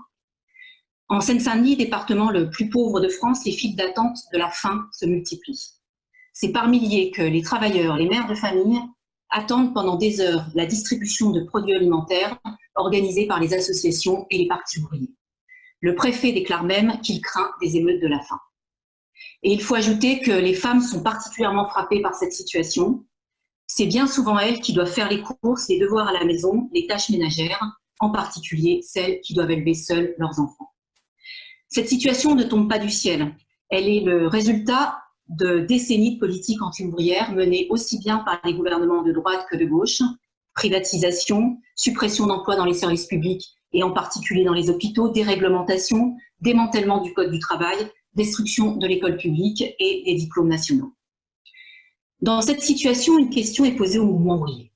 Faut-il, au nom de l'urgence sanitaire, aider le gouvernement à mettre en œuvre toutes ces mesures de destruction ou au contraire combattre cette politique? Faut-il, comme l'ont fait tous les partis de gauche à l'Assemblée nationale le 19 mars, voter 343 milliards d'euros en faveur des banques et des patrons? Ou faut-il exiger la réquisition de ces sommes faramineuses pour répondre aux besoins urgents de la population? La presse rapporte que les organisations syndicales sont consultées très régulièrement par le gouvernement, qui souhaite une forme d'association plus durable, du type grande conférence sociale intégrant les syndicats. Et dans le même temps, la brutalité des mesures du gouvernement est telle qu'elle entraîne la contestation légitime de ces mêmes organisations syndicales, par exemple concernant l'individualisation du chômage partiel. Pour mon parti, le Parti ouvrier indépendant démocratique, il ne peut y avoir ni union nationale, ni unité d'action avec Macron et son gouvernement. À cela doit s'opposer l'unité des travailleurs et des organisations pour que soient prises les mesures d'urgence qu'appelle la situation. Les 343 milliards d'euros, passés depuis à 410 milliards, doivent être réquisitionnés. Ils ne doivent pas aller aux banques, mais aux travailleurs et à leurs familles pour l'emploi, la santé, l'école. Ils doivent permettre de financer les dettes des travailleurs, leurs loyers et leurs charges diverses. Ils doivent permettre de combattre la faim qui s'installe dans les quartiers populaires. Les entreprises doivent aussi être réquisitionnées pour interdire les licenciements. Ces revendications, sous une forme ou sous une autre, sont celles de la classe ouvrière dans tous les pays. Vive le 1er mai, journée internationale du combat des travailleurs. Je vous remercie. Next speakers are comrades coming from Brazil, India, Burundi, Italy, Switzerland, and Australia.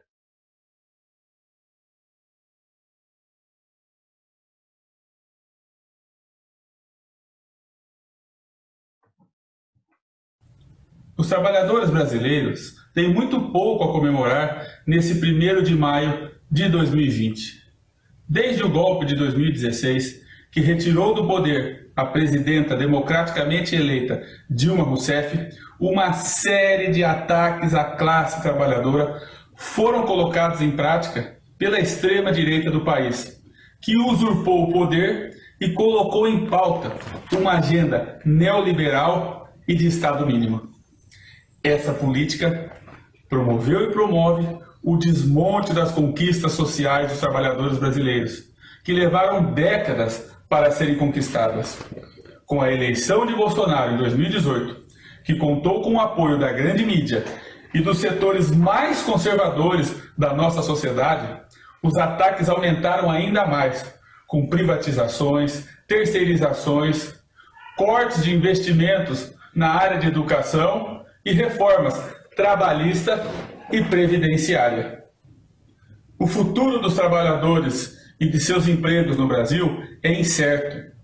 No outro extremo, o Congresso Nacional aprovou benefícios fiscais ao agronegócio e ajuda financeira aos grandes bancos, e contou com o apoio e o voto de partidos à esquerda, que neste momento de pandemia deveriam estar mais preocupados em socorrer a classe trabalhadora fragilizada e vulnerável. Neste momento histórico que vivemos no Brasil, é preciso muita reflexão por parte da nossa sociedade. Que o 1º de maio sirva para unir a classe trabalhadora na resistência e na defesa de suas vidas e de seus direitos. Por tudo isso, e pelos constantes ataques aos direitos da classe trabalhadora, pelo desmonte dos serviços públicos, entre eles o desmonte da saúde pública, para a qual tanta falta nos faz os bilhões de reais cortados do SUS, mas principalmente pelos ataques à educação pública brasileira, que é o único verdadeiro caminho da emancipação da classe trabalhadora, fica evidente que o governo Jair Bolsonaro não pode continuar.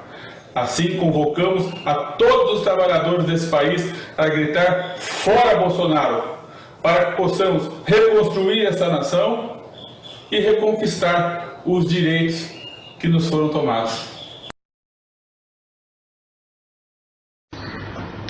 Dear comrades, on this May Day, we remember the martyrs of Chicago's Haymarket. We want to salute those who have been holding high the banner of unity, equality, and liberty. We want to salute those who have raised their voice against hate, discrimination, and injustice. Since 30 years, the ruling classes have been saying that liberalization, privatization, and globalization is the only way forward. From education, public health, transport to natural resources, everything was privatized. After recovering from Corona, the British Prime Minister Boris Johnson said that he survived due to British public health system. In fact, he was always against the public sector. America is rich, but the public health system is very poor. So the deaths due to Corona in America are the highest in the world, whereas Cuba has the best public health service, and today the Cuban doctors are in Italy to help Italians. India's Modi government and its media were boasting about India being the new superpower. But Corona and the lockdown have exposed all such hollow claims. The first Corona patient in India was found on January 30th. But our government wasted more than a month in appeasement of visiting US President Donald Trump. The nationwide lockdown was declared on 24th March at 8 o'clock in the evening, and the execution started from the midnight same day. Only 4 hours were given to people to prepare for it.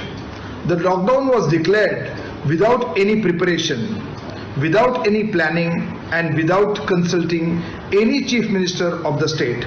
This is the typical undemocratic method of governance of Modi. 90% of our labor force is precarious labor. Millions of migrant workers cannot afford individual homes in city. They share hutments. For them, social distancing is impossible. Due to sudden declaration of lockdown, they did not get the payment of the work done up to 24th of March. Within first week of lockdown, they exhausted the money they had. And this triggered the panic among the entire section of migrant workers. And thus, they started walking towards their homes as there was no transport available. We have seen it on TV that they walked hundreds of miles. This is the real story of precarious labor force in India. In the last 30 years, liberalization, privatization, globalization has produced few hundreds of new billionaires worldwide. But the disparity between the rich and the poor has widened like never before. 10% of people possess 90% of wealth. The worldwide rate of unemployment is growing by every passing day. In the greed of profit, the pollution levels have crossed the tolerance limits. Ecological imbalance is adding to the already existing problems. In the post-corona period, the attacks on working class will increase. Many achievements will be rolled back. All the gains achieved by the working class during the freedom struggle and in last 70 years are sought to be withdrawn by Modi government and are to be replaced by toothless pro-capital laws in the name of ease of doing business. In fact, it is for the ease of exploitation. There is a possibility of hundreds of thousands of jobs being lost. The question of unemployment and hunger will be the new challenge. This is the time for all trade unions and all left and secular forces to unite on common minimum program to protect the rights and ideology of working class. May Day Zindabad.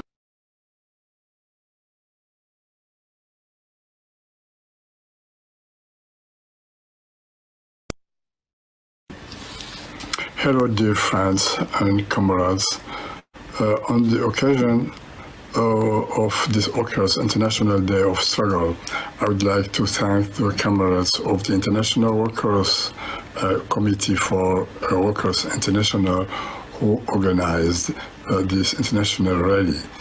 3 hours for the Workers International, and to greet all people who are attending this meeting and the workers over the world. My name is Paul Kunzimana. I am the honorary president of the Workers and Democracy Party of Burundi, a country located in East Africa. Dear friends and comrades, Burundi, as all countries through the world, is hit by the COVID-19. The authorities of the country indicate that the effects of this pandemic are very limited. For example, they reported in the middle of the last month that there were only 5 cases confirmed, among which 1 death and 4 recovered. But the workers and youth are concerned and afraid of the possible spread of the pandemic for many reasons. First, our activities continue as usual. Second, not everyone has clean water at their disposal. Third, people arriving from abroad suspected of being infected are fleeing because they are unable to pay the costs of hotels where they are quarantined. Finally, the country has only 1 COVID-19 screening center based at the National Public Health Institute, INSP, based at Bujumbura. Dear friends and comrades, the situation is the result of more than 30 years of implementation of the structural adjustment program of the World Bank, the IMF and the European Union that dislocated the country, destroying public services, including the public health through the privatization and the payment of the external debt for the interests of imperialism, which continues to plunder the wealth of the country.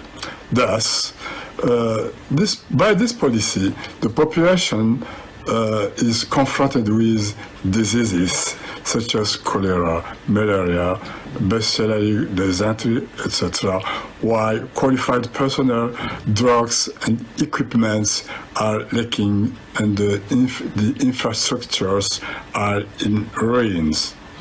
Dear friends and comrades, in Burundi, as everywhere else, meeting workers' needs requires breaking with the imperialism, its financial institutions, and its multinationals. It is workers, youth, mankind that must be saved, not the banks or capitalists. Long live the workers' struggle. Thank you for your attention.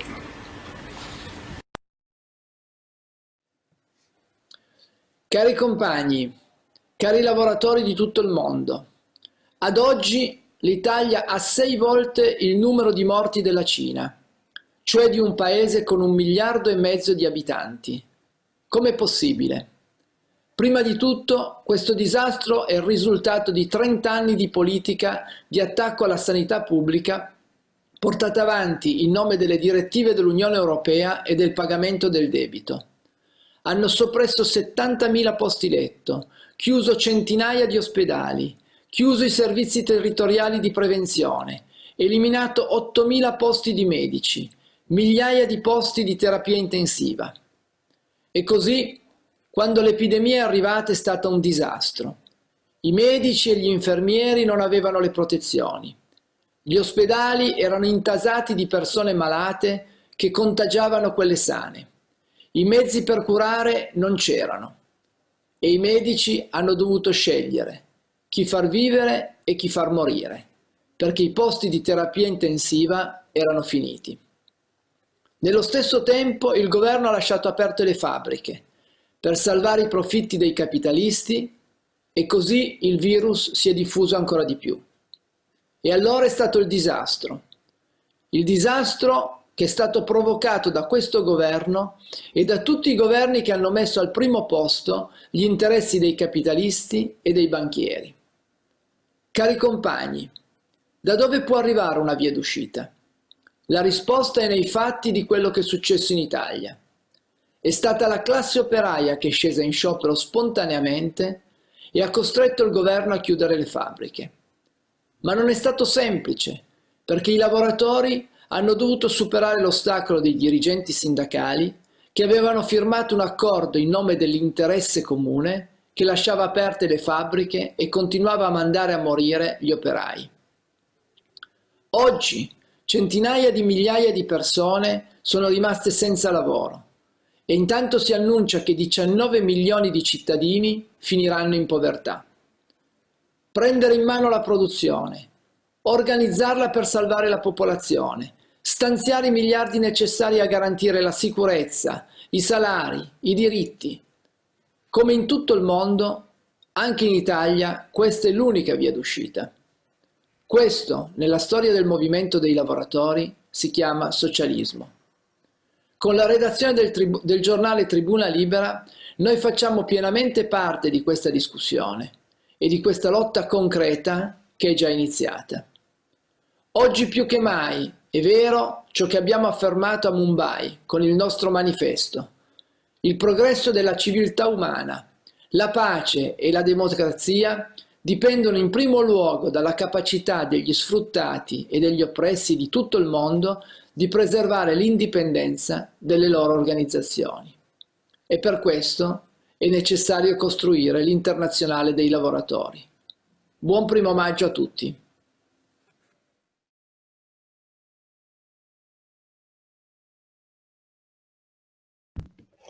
Camarades, travailleuses et travailleurs de tous les continents, je vous adresse un grand salut fraternel et solidaire depuis la Suisse, plus particulièrement Genève, ville internationale. Camarades, bonjour, camarades, hallo, compagni, buongiorno et comrades, hello. Mon nom est Marc Simette, je suis un enseignant syndicaliste. Je suis l'ancien président du cartel intersyndical des services publics de Genève. En ma fonction de président du cartel intersyndical, je me suis battu contre la vraie maladie qui ronge nos sociétés. Et je ne parle pas aujourd'hui du Covid-19, même si, bien sûr, cette pandémie est d'actualité. Non, je veux bien sûr parler de l'économie néolibérale qui attaque les services publics, les travailleuses et les travailleurs, qui vend l'austérité forcée, qui nous décide de coupes budgétaires insupportables, bref, qui maltraite les travailleuses et les travailleurs à travers le monde. Ce néolibéralisme entièrement tourné vers le profit d'une minorité aux dépens de la majorité, eh bien, nous le voyons aujourd'hui au travers de notre système de santé qui est bien sûr affaibli après des années et des années d'attaques. Nous le voyons aujourd'hui, à Genève, il manque des centaines de postes à l'hôpital universitaire. Nous manquons de masques, nous manquons de gel comme partout ailleurs parce que nous n'avons pas été préparés, parce que pour faire des économies, nous n'avons pas fait de provisions. Donc la Suisse, qui est pourtant un pays avec les grandes pharma, Novartis, Roche et autres, n'a pas réussi à faire mieux que les autres. Tout ça toujours pour plus de profit et moins de services à la population. Donc en Suisse, le travailleur, les travailleuses et les travailleurs qui doivent se rendre au travail pour faire tourner la machine pour que bien sûr ces profits continuent dans la poche de certains, eh bien ils ne sont pas dignement protégés, ils manquent de masques, ils manquent de gel, peut-être que dans certaines entreprises les distances de sécurité ne sont pas respectées et tout ça évidemment cause beaucoup de problèmes et nous pose beaucoup de soucis à nous aussi les syndicats. De plus, nous nous voyons toujours que les grandes entreprises, les multinationales, les grands groupes sont bien sûr aidés car on favorise toujours l'économie. Mais malheureusement, les indépendants, en tout cas pour certains, et puis surtout les travailleurs temporaires, les travailleurs précaires, ne sont pas aidés. Ils n'obtiendront au mieux pour l'instant que des prêts qu'ils devront rembourser. Donc vous pouvez imaginer la situation des plus démunis chez nous en Suisse. Chers camarades, liebe Kameraden, cari compagni, dear comrades, je pense qu'avec tout ça, maintenant, c'est le moment de ne pas faiblir et c'est le moment d'exiger des conditions meilleures pour toutes les forces de travail sur cette planète, tout en faisant respecter les normes climatiques indispensables qui nous permettront d'avancer dans ce siècle comme l'homme moderne que le XXIe siècle réclame. Bon 1er mai à toutes et à tous. Meilleures salutations de la Suisse. Au revoir. Merci.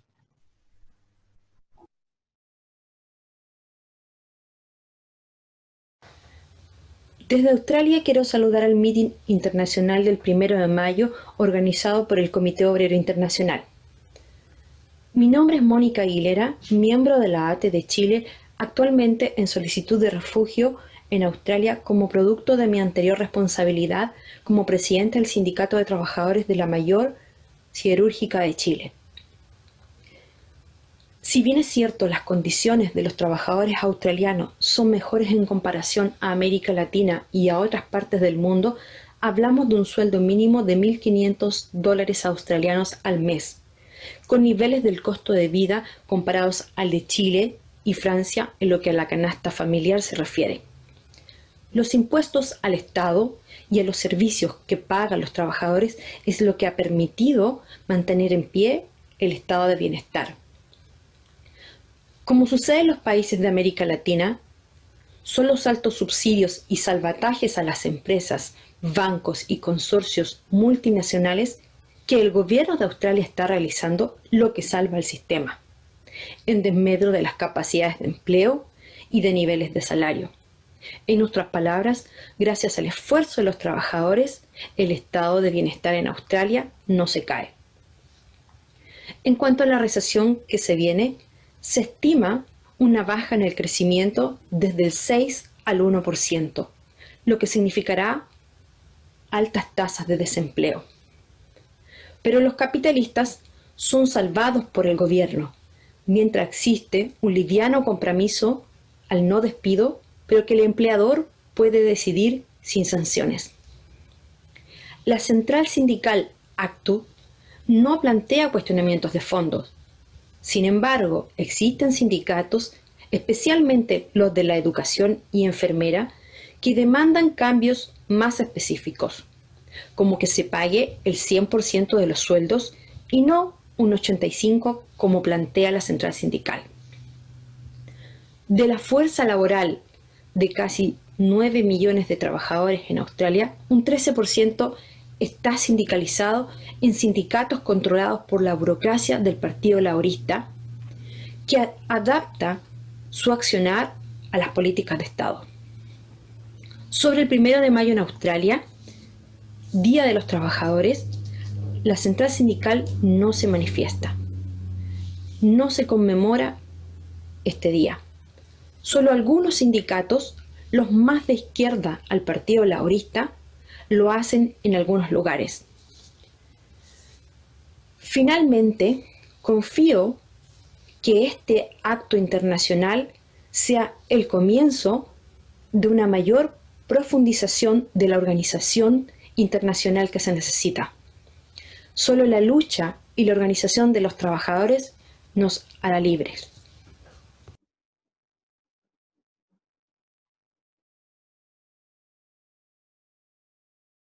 Speakers are comrades from Chile, China, Benin, Ireland, and Russia. And after the last speaker,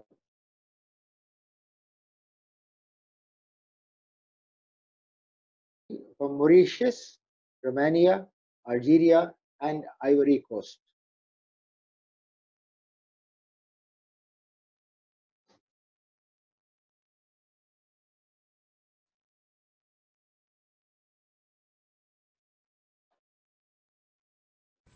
Hola a todos, mi nombre es Maritza Bastías, de profesión enfermera, militante de la Alianza de Trabajadores y Estudiantes de Chile.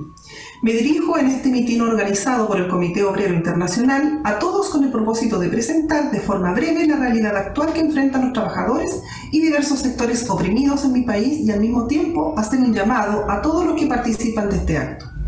Como es sabido, el 18 de octubre de 2019 ha estallado una burbuja mantenida durante 30 años por los diferentes gobiernos de la así llamada izquierda y progresismo chileno. Esta burbuja no era otra cosa que las condiciones de explotación impuestas por la dictadura de Pinochet a sangre y fuego durante 17 años. En resumen, una fuerza laboral sometida a la precariedad y el saqueo de sus salarios por medio de la privatización de la salud, de las pensiones, de la educación, de todos los servicios elementales. Esto ha creado la necesidad de sobrevivir por vía de la deuda, la que ha empujado al 80% de la población a ese sistema de vida y en la que el 50% es deudor moroso. Esa fue la burbuja que estalló el 18 de octubre y ha colocado en crisis todas las instituciones. Frente a esta crisis, todos los partidos tradicionales le han entregado el oxígeno y los medios para salvar un régimen político que se hundía con las movilizaciones de millones. La actual pandemia del coronavirus y sus efectos sobre la población están en relación con esas políticas de privatización, que significa que los recursos públicos estén colapsados. Pero esta situación no termina en eso. El actual gobierno y los partidos de la llamada izquierda han aprovechado la ocasión para asestar los más siniestros golpes a los trabajadores. Han aprobado en el Congreso el libre despido de acuerdo a las necesidades de la empresa y que obliga a los trabajadores a utilizar el seguro de cesantía, mientras millones son saqueados de las arcas fiscales para entregarlos a los bancos y empresarios. Una ola de sentimientos encontrados recorre las filas del pueblo trabajador y de sus familias, entre el miedo a la pandemia y la desolación. Pero también crece la resistencia en cada rincón del país. Los millones asistimos a la cruda realidad de sobrevivir o morir por la pandemia o la miseria.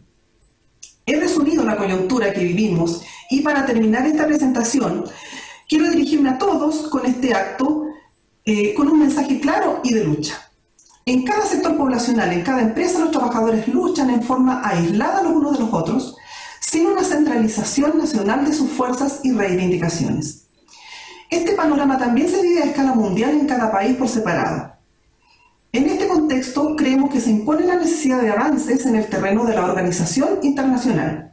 La internacional no puede ser un discurso, una referencia de cierta forma romántica. Es imperativo para salvar a la humanidad de la barbarie que realicemos un paso práctico en esa vía.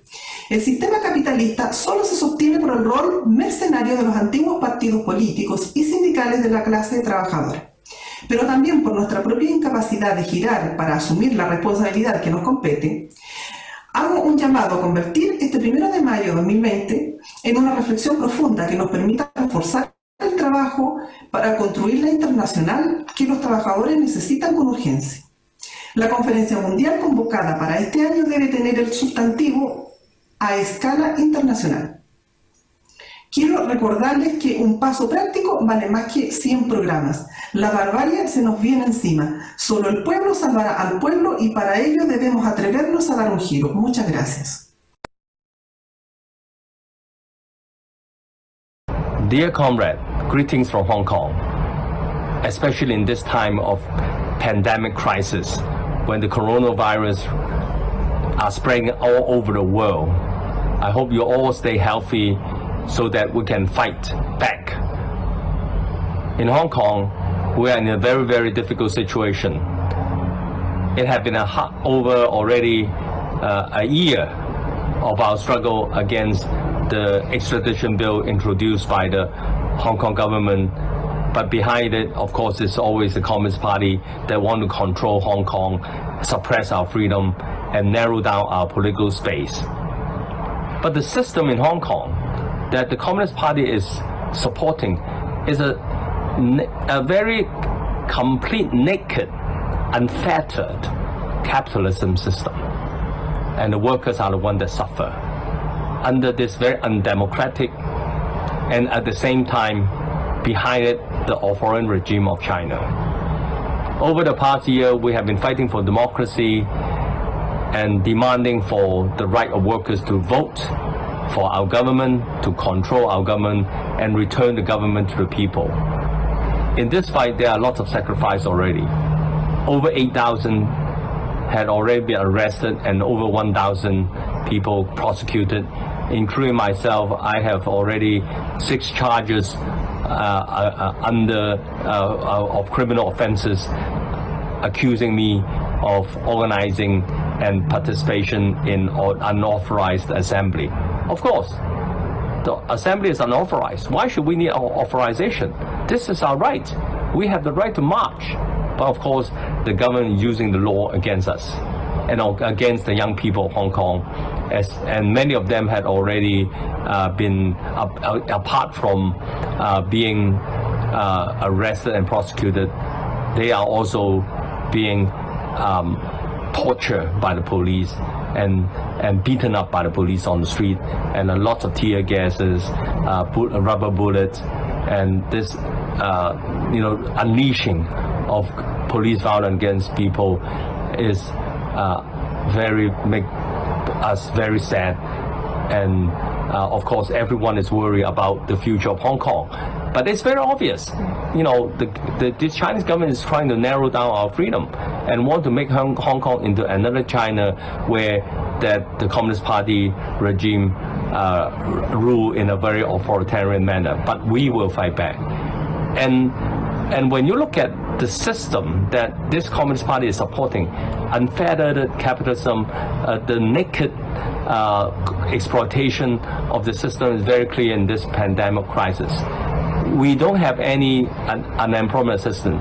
So when workers go on unemployed, there are no system at all in Hong Kong to support them. And we are demanding for emergency relief for unemployed workers, but denied it by the government.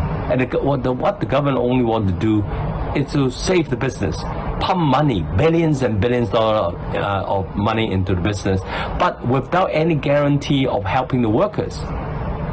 And so the money will go to the businessman, but the workers will still be unemployed, laid off, on no pay leave, or their wages are being cut in 30%, 40%. And the livelihood of workers, it's a very naked exploitation, and no one in the government care about the workers. And it is the role of the Confederation of Trade Unions, us, to fight back. And we are organizing our workers to fight back, to fight for our rights under this pandemic virus. And we are demanding for unemployment assistance and support for workers who are on no pay leave and underemployment, and also reduction of wages. We are demanding for collective bargaining rights so that we can bargain with the employer to get back what we should have, and to protect the workers in Hong Kong. But of course, all this are not possible without a democratic system. And we will fight for democracy. But at the same time, I think very important for the people all over the world to know that even with democracy, is no protection for workers unless we can fight back together, and unless trade union movement can be strong, and politically we are conscious of the exploitation by the system, and we are willing to fight back. So we hope that all of us will join hands together to fight in the future for our fair share for the workers, and also to subvert this system of capitalism that only exploit workers. Thank you. International solidarity for this May Day. Thank you. Lee Chuk-yan from the Hong Kong Confederation of Trade Unions. Thank you. Ici c'est Soulé Salakot, infirmier diplômé d'État.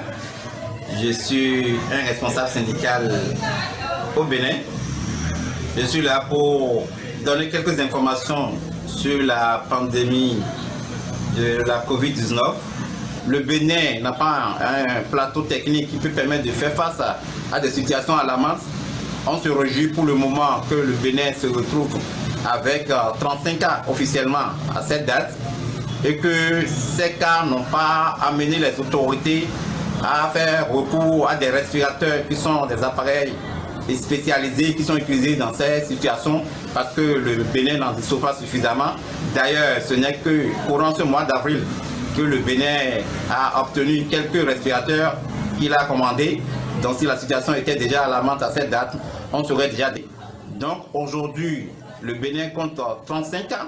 Sur les 35 cas, le gouvernement nous a dit que nous avons 18 cas guéris, 16 sous traitement et un cas décédé, comme je viens de l'annoncer. La situation paraît stable, même si on nous a annoncé qu'il y a 3 cas communautaires. Donc ce n'est pas rien que des cas importés. 3 personnes dans la population ont été déjà contaminées. Et cela donne suffisamment à réfléchir. Des dispositions sont prises, mais ne sont pas comme ce qui se passe dans plusieurs pays. On n'a pas de confinement, ni partiel, ni total. On n'a pas de couvre-feu. On n'a pas une fermeture des lieux marchands.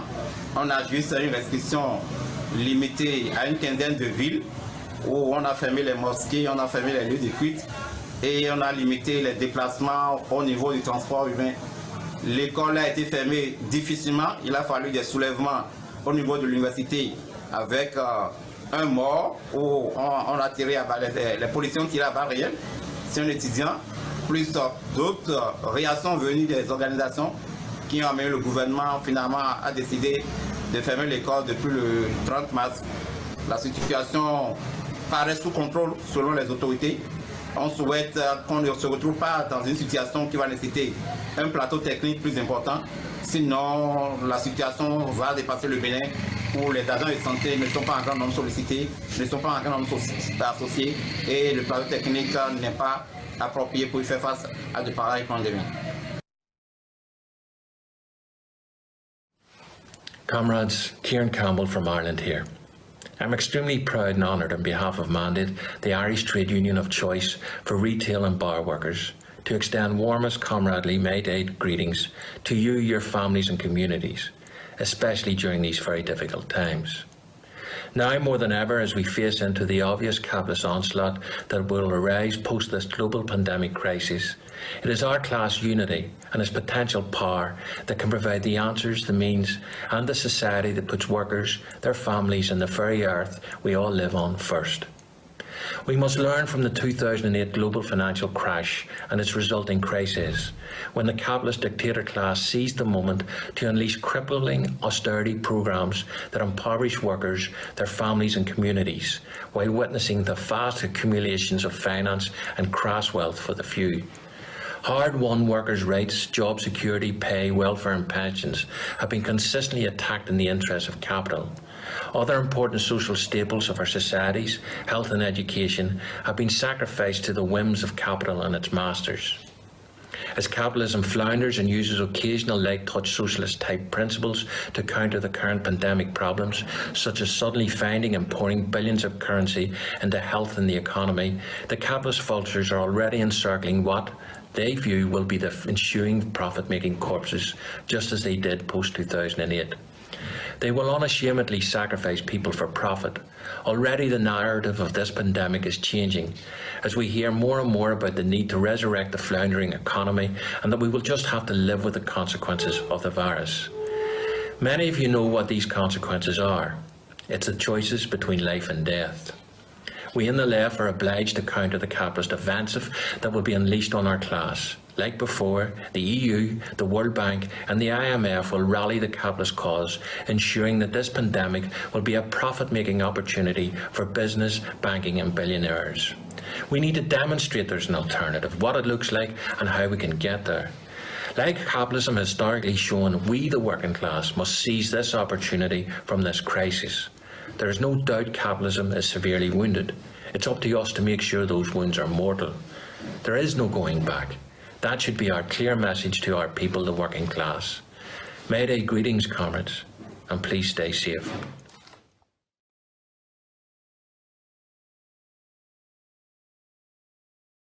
Дорогие товарищи, привет вам из России, из Сибири. Российская власть всегда служила крупному капиталу.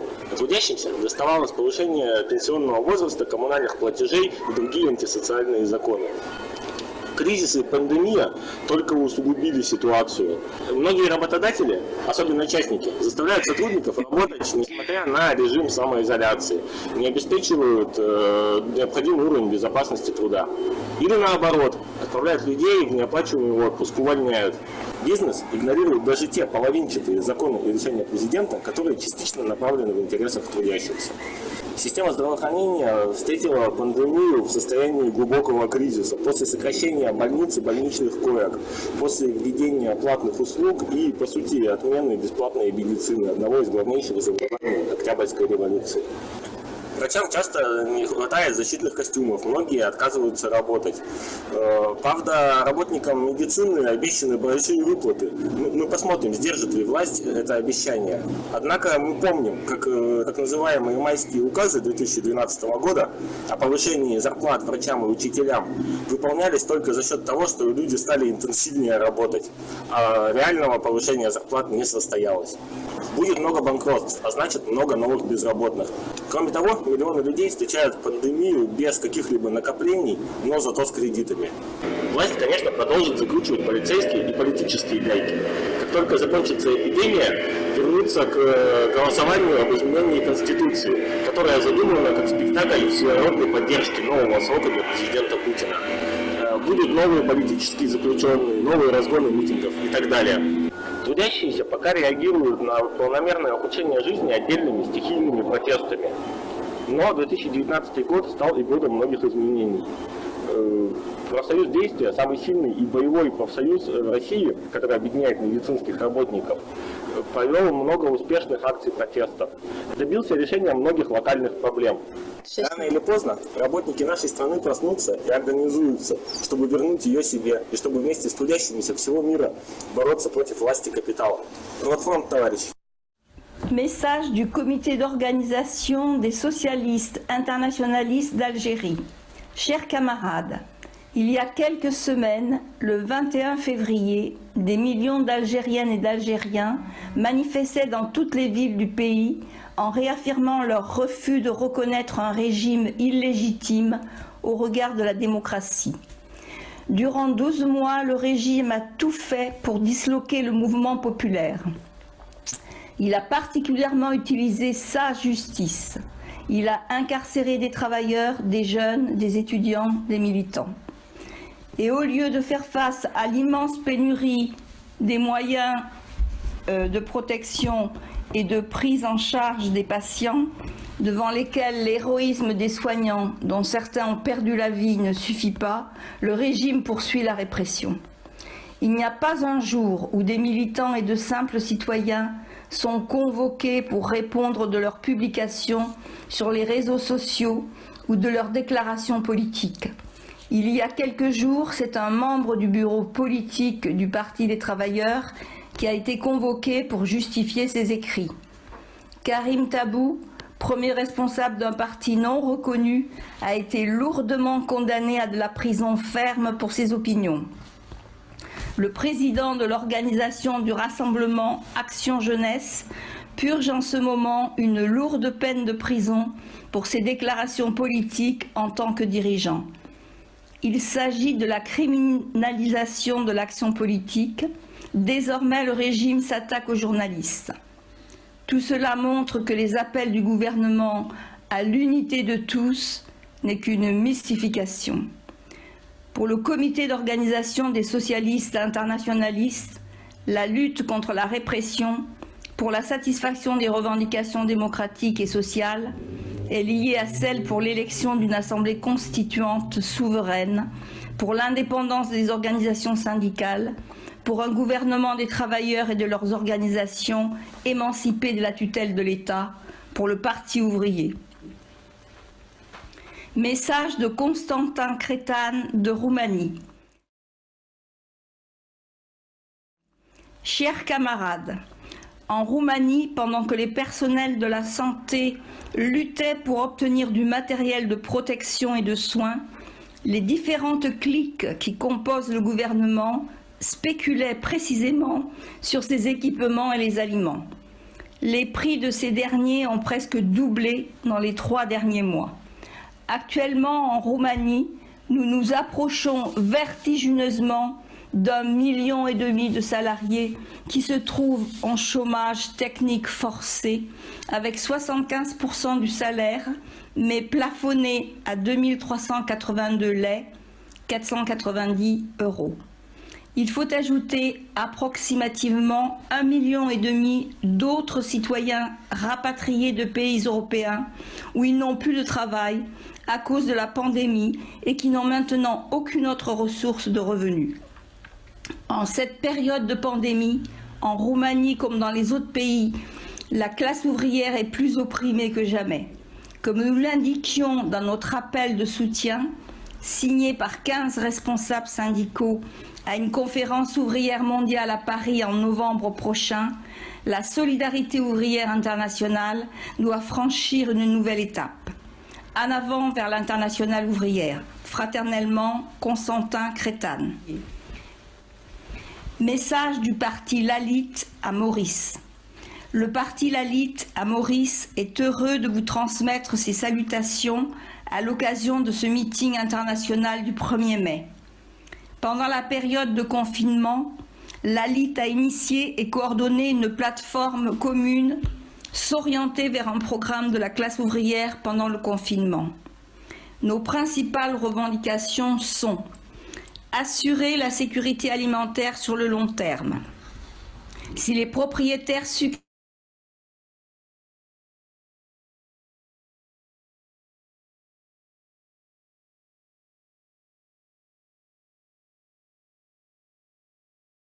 préférence comme travailleurs d'État, garantir à chaque famille mauricienne un revenu immédiat et ou un apport en nourriture immédiatement, un contrôle des prix et si nécessaire la mise en place d'un rationnement de la nourriture, du matériel de nettoyage et de cuisine.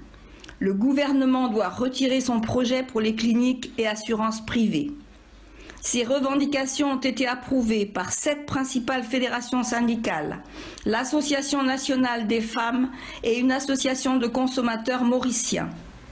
Nous sommes en total accord avec le thème choisi par le COI pour ce meeting qui est « Ce sont les travailleurs, la jeunesse et l'humanité qui doivent être sauvés, pas les banques et les capitalistes ». Lalit apporte son soutien à toute initiative qui renforcerait le lien international qui est essentiel dans notre lutte pour le socialisme. Signalons également un message de soutien au meeting international de militants ouvriers de Côte d'Ivoire.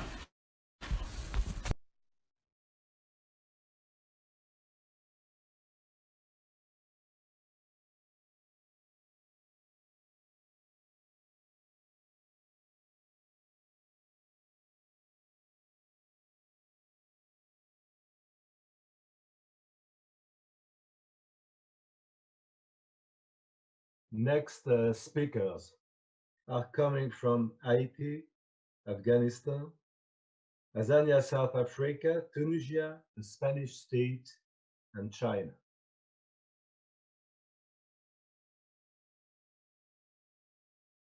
Thank you, comrade. Today, May 1st, some Haitian workers are on the street to commemorate the International Day of Workers' Struggle, but also to demonstrate against the corrupt, anti-popular bourgeois power of Jovenel Moïse, which was imposed by the US imperialism.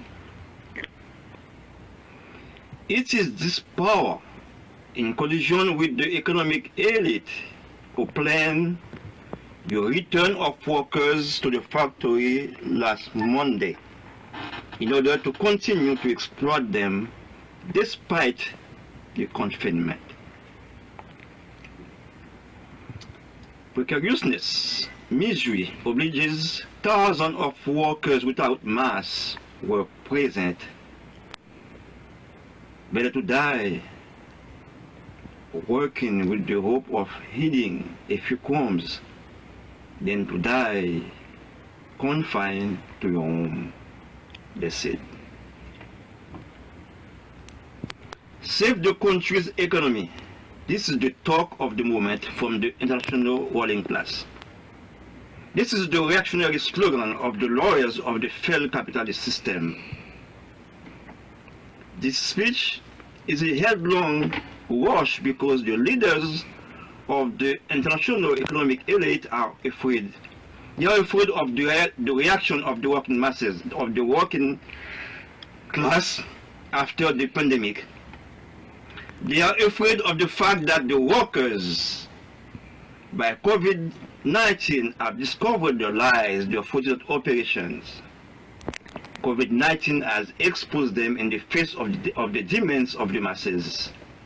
They are afraid of the workers' anger at the cost of living, poverty, and the liquidation of public services. This health crisis could lead to anything, so as not to leave the field open for workers, unemployed, progressive students, peasants, thousands of families who are confined but who have nothing to eat and to give to the children, to react and to take advantages of the situation. To avoid any reaction of the time of their weakness, the capitalists took the lead. They are trying to regain control. So it is their ideology that continues to dominate international opinion, but not that of the working class. The capitalist system is not a sentimental system that will address the needs of the workers. Their overriding goal is to exploit the labor force to further impoverish them, which will automatically increase their profit margin and make their banks even richer and the poor even poorer. Workers must know without their labor power there will be no production. Without them, the wheel of the capitalist system will stop spinning. This majority force of that workers represent is capable of changing and transforming the world. Asian workers must learn from history and arm themselves ideologically to build their own organization that can support them in the resistance against the US imperialism and defend their own interests. On behalf of the Asian workers, I thank you, comrades, for organizing this important meeting. Thank you. Thank you.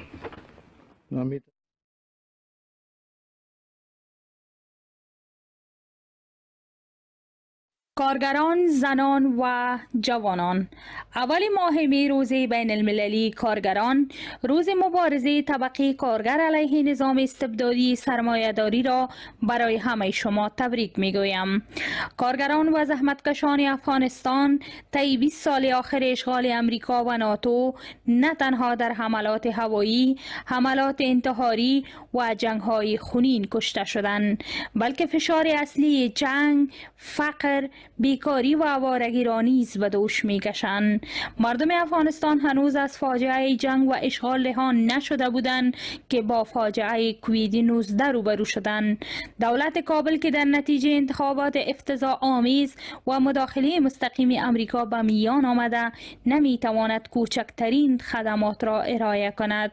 98% قربانیان ویروس کرونا را طبقه کارگر و مردم فقیر تشکیل می‌دهند. 60% مردم زیر خط فقر و از گرسنگی رنج میبرند. خانواده های کارگر و فقیر اگر از اثر بیماری کرونا از بین نروند، بدون شک به علت قرنطینه بدون نان از گرسنگی تلف خواهم شد. مسئول این بحران جهانی نظام سرمایه‌داری هست که به خاطر به دست آوردن سود و منابع اقتصادی محیط زیست را آلوده و اکوسیستم کره زمین را تخریب ساخته است. چون طبقه کارگر قربانی اصلی این فاجعه است، پس وظیفه تمام کارگران جهان است که با هم متحد شوند و به خاطر سرنگونی نظام سرمایه‌داری که مادر اصلی تمام بحران‌های اقتصادی، نابرابری نابرابری، بیکاری، جنگ‌ها، مهاجرت‌ها و تخریب محیط زیست است به پا بخیزند. باید با حاکمیت مالکیت خصوصی بر وسایل تولید، توزیع ناعادلانه ثروت، تولید سلاح‌های هسته‌ای، سیاست‌های جنگ و تخریب محیط زیست پایان داده شود و با اعمار سوسیالیسم و قدرت به دست خود کارگران جهان را انسانی بسازیم. در همبستگی چپ رادیکال افغانستان.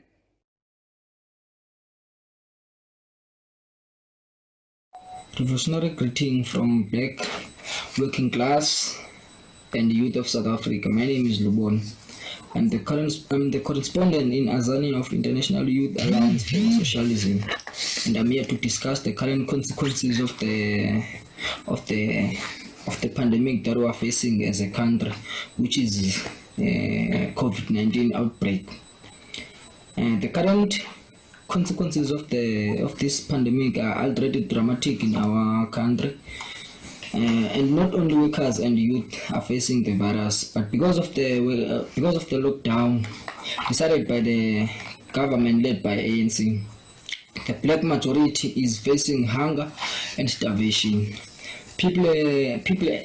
Police and army have been sent in the streets to supervise and to brutalize the working class, and to ensure that the working class is secured on their houses. They are not wandering around the streets, of which that will lead to hunger and starvation. People have been shot by the police and army, of which it's the same police who shot 34 striking miners who were only practicing their right to strike 8 years ago. They were shot and killed by the same police who shot people who are outside looking for food. More than 70 soldiers have been sent to the working class settlements to continue to brutalize and to kill innocent souls. This clearly gives us the clear indication that the current state and the ANC is not ready to lead this society. It's high time for a broad united front of the organizations of the black working class and youth to impose these emergency measures to government of the black majority, a government of working class and youth. ككل بلدان العالم لم تكن تونس مستثناء من أزمة جائحة كورونا، كما أنها غير مستثناة من هيمنة صندوق النقد الدولي الذي دفعها إلى التراجع عن دعم وإحداث مستشفيات عمومية قادرة على مجابهة أزمة كهذه، وهو تقريبا حال كل الدول التي فضحتها الجائحة. أطباء يعملون بلا أقنعة بلا قفازات أحيانا. الجائحة كشفت أيضا مدى تدهور قطاع الصحة الذي كان في الصف الأول لمجابهة الوباء. في نفس التوجه الحكومة وفي أشد الأزمات الإنسانية كانت خادمة لرأس المال. الظاهر قدمت مساعدات اجتماعية ل 623 ألف عائلة، وفي المقابل جمعت التبرعات من المواطنين، كما اقتطعت أجرة يوم عمل من العمال في الوظيفة العمومية في القطاع العام والقطاع الخاص، مكنها من مبلغ حوالي 180 مليون دينار، أي أكثر بكثير من المبلغ الذي ستصرفه الحكومة لضعاف الحال، بما يعني أن العمال هم من دفع الفاتورة وليست الدولة. أزمة كورونا كشفت فساد الليبرالية وخطرها على الإنسانية، فالمستشفيات التي أهملت تبرع لها العمال وساهم في مساعدتها على الوقوف. في المقابل تدعم الدولة رأس المال بمنطق أنه ماكينة الإنتاج وأنه من سيضمن الوظائف في المستقبل، ويجب على الجميع تحمل تبعيات ذلك. ونحن قريبين من يوم 1 ماي يوم العمال. أحيي كل عمال العالم وخاصة عمال قطاع الصحة وأدعو إلى وحدة عمالية عالمية للتصدي لوباء فساد الليبرالية المتوحشة التي تعيش آخر أيامها وتريد تمديد صلاحيتها عبر تصدير أزمتها للعمال الذين يقفون اليوم ويتصدون لهمجيتها التي لا تنتهي. وشكرا.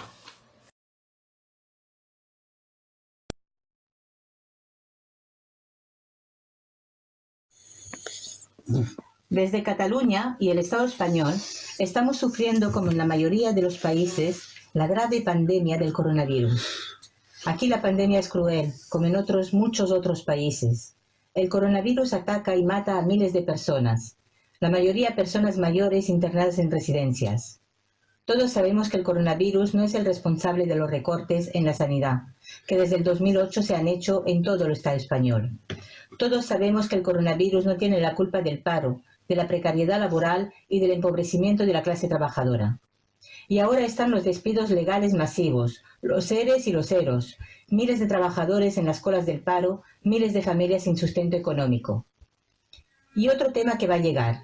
Se oyen muchas voces que nos dicen que ahora, que el planeta, la Tierra, la atmósfera, necesitaba de un parón de la economía, para volver a estar bien, a respirar. Que toda la población tendrá que hacer una reflexión de cómo vivimos en el planeta Tierra. Y es cierto, muy cierto, pero la contaminación es producto del sistema capitalista y hay que tenerlo muy claro. En el Estado español, el gobierno del PSOE, que gobierna con Podemos, quieren volver a la misma política que ejercieron cuando murió Franco. Porque en el Estado español murió Franco en el 75, pero no murió el franquismo. El franquismo se apuntaló con unos pactos, los pactos de la Moncloa. Tampoco se dignificó los miles de asesinados y enterrados en cunetas, ni se han juzgado los militares y torturadores de la dictadura. Y desde entonces, todos esos 47 años, seguimos con políticas antiobreras, con pactos entre la derecha, la izquierda y los sindicatos, que hay que decirlo, han vivido muy bien a base de subvenciones gubernamentales. ¿Cómo iban estos a luchar con y por la clase obrera? Y ahora vuelven a las mismas andadas. El gobierno de Pedro Sánchez propone nuevos pactos. Pacto para reconstruir el capitalismo, para hacer pagar a la clase obrera la crisis que nos han generado. Y ahora es hora de decir que no. Pues no. Los trabajadores y las clases populares debemos hacer nuestros propios pactos, el pacto de clase, que obligue realmente a que esta crisis la pague quienes hasta ahora no han pagado nada, los del IBEX 35 y las grandes empresas, que la crisis la pague el capital. El capitalismo es el responsable también de las guerras de Oriente Medio y otros lugares como Siria, que han provocado que millones de refugiados intenten llegar a Europa, igual que miles de africanos que intentan llegar para sobrevivir y buscando una vida mejor. La clase obrera, la clase trabajadora no tiene banderas, pues se sufre lo mismo trabajando en fábricas o limpiando escaleras en Pekín, París, Barcelona o Berlín. La clase trabajadora, la clase obrera, tiene una bandera, la bandera roja de Lenin, la bandera roja de la sangre de los trabajadores y de los militantes muertos por todas partes del mundo desde hace ya demasiado tiempo. El capitalismo no se puede reformar, no se puede transformar, no se puede humanizar. Para que las luchas triunfen, para que sean victoriosas, hay que organizarlas. Organizarlas desde las fábricas, los barrios, las ciudades e internacionalmente. En este inusual 1 de mayo 2020, gritemos juntos que la pandemia más grave que sufrimos es el capitalismo. Organicémonos en una internacional obrera. La única salida para liberarnos es destruir el capitalismo y construir una sociedad sin explotación todos juntos. ¡Viva el 1 de mayo! ¡Viva la Internacional Obrera! Sisters and brothers, China has more than 288 million domestic migrant workers who leave their hometown to work in cities in 2019. Many of them haven't got decent work in their life.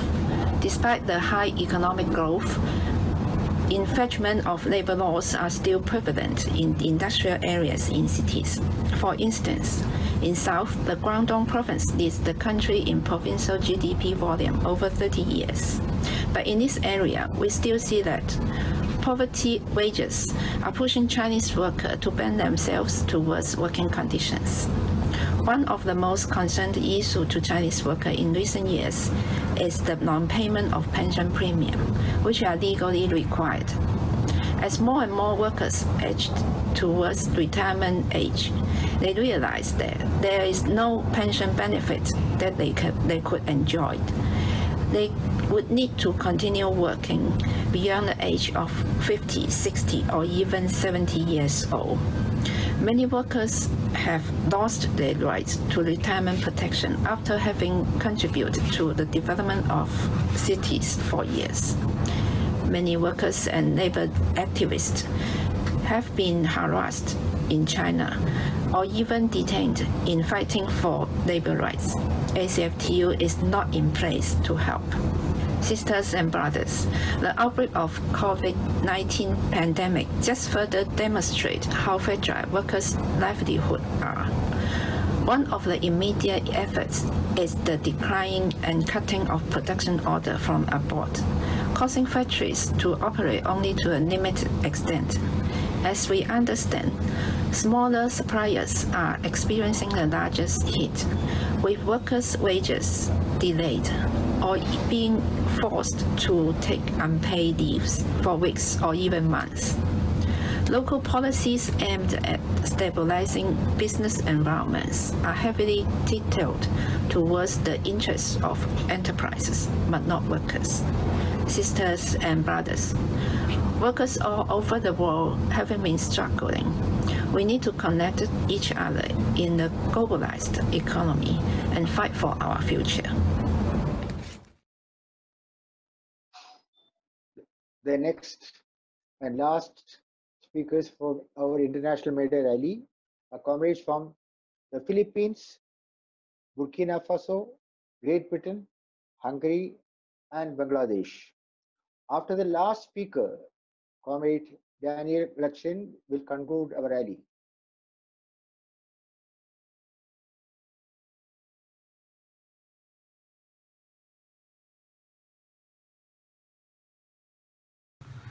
The COVID pandemic has exposed all the ills and contradictions of capitalism. The state has intervened massively in society to contain the infection and maintain the social fabric. Still, the workers and the poor are disproportionately bearing the burden of the pandemic. The lockdown has put millions temporarily jobless on a no work, no pay policy. The poor cannot earn a living as everyone is forced to stay at home. Assistance to the poor was not enough for everyone, so political patronage and wanton discrimination reign supreme.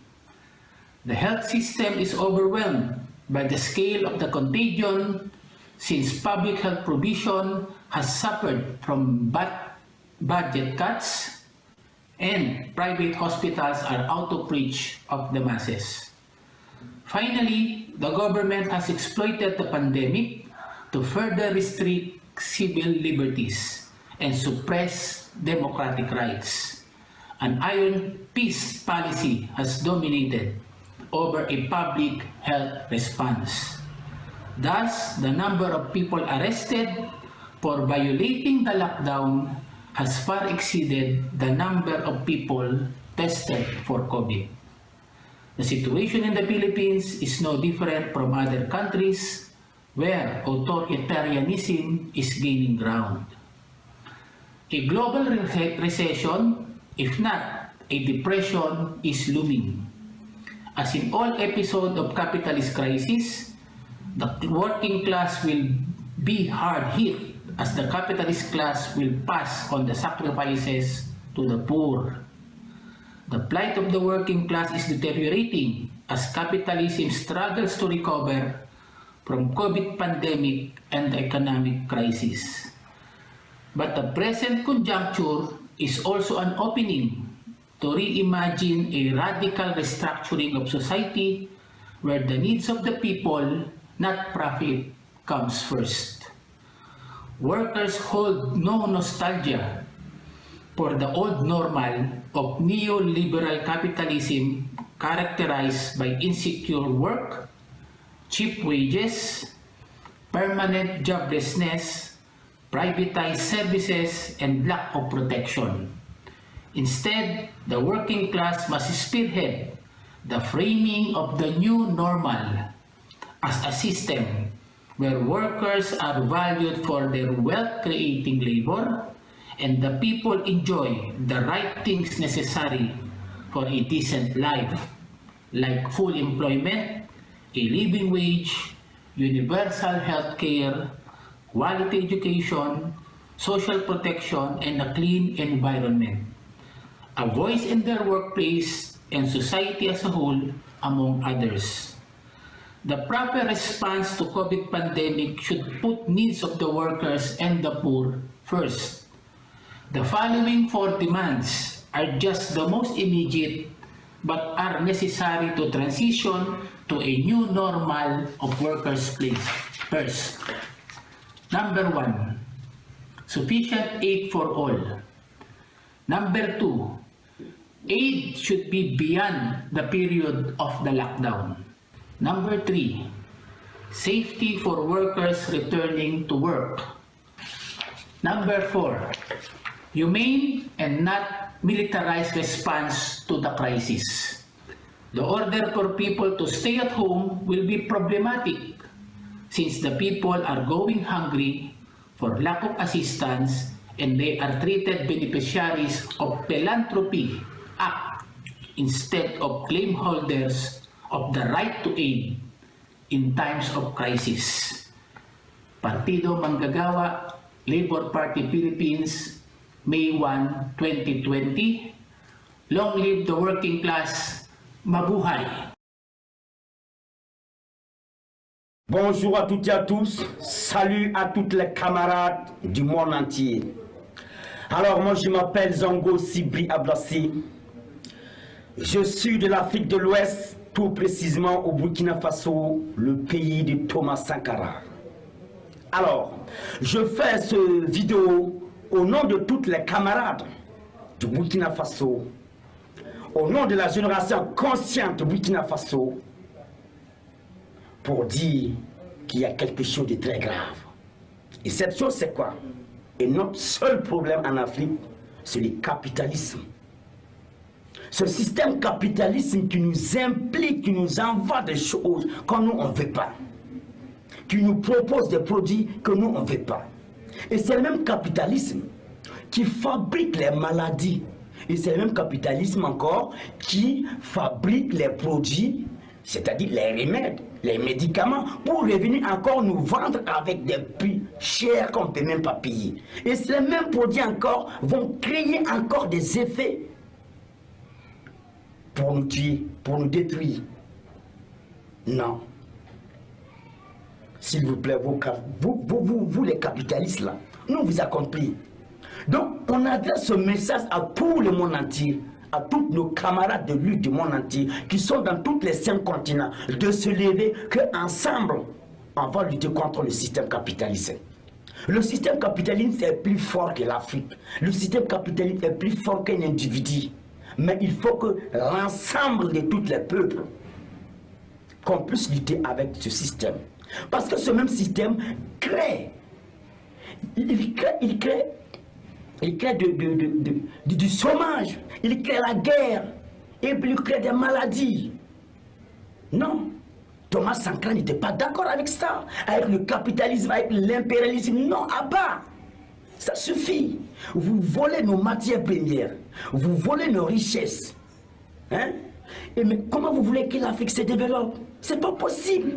Et nous, la génération consciente, nous, les camarades du Burkina Faso, on prend l'engagement de lutter contre le système.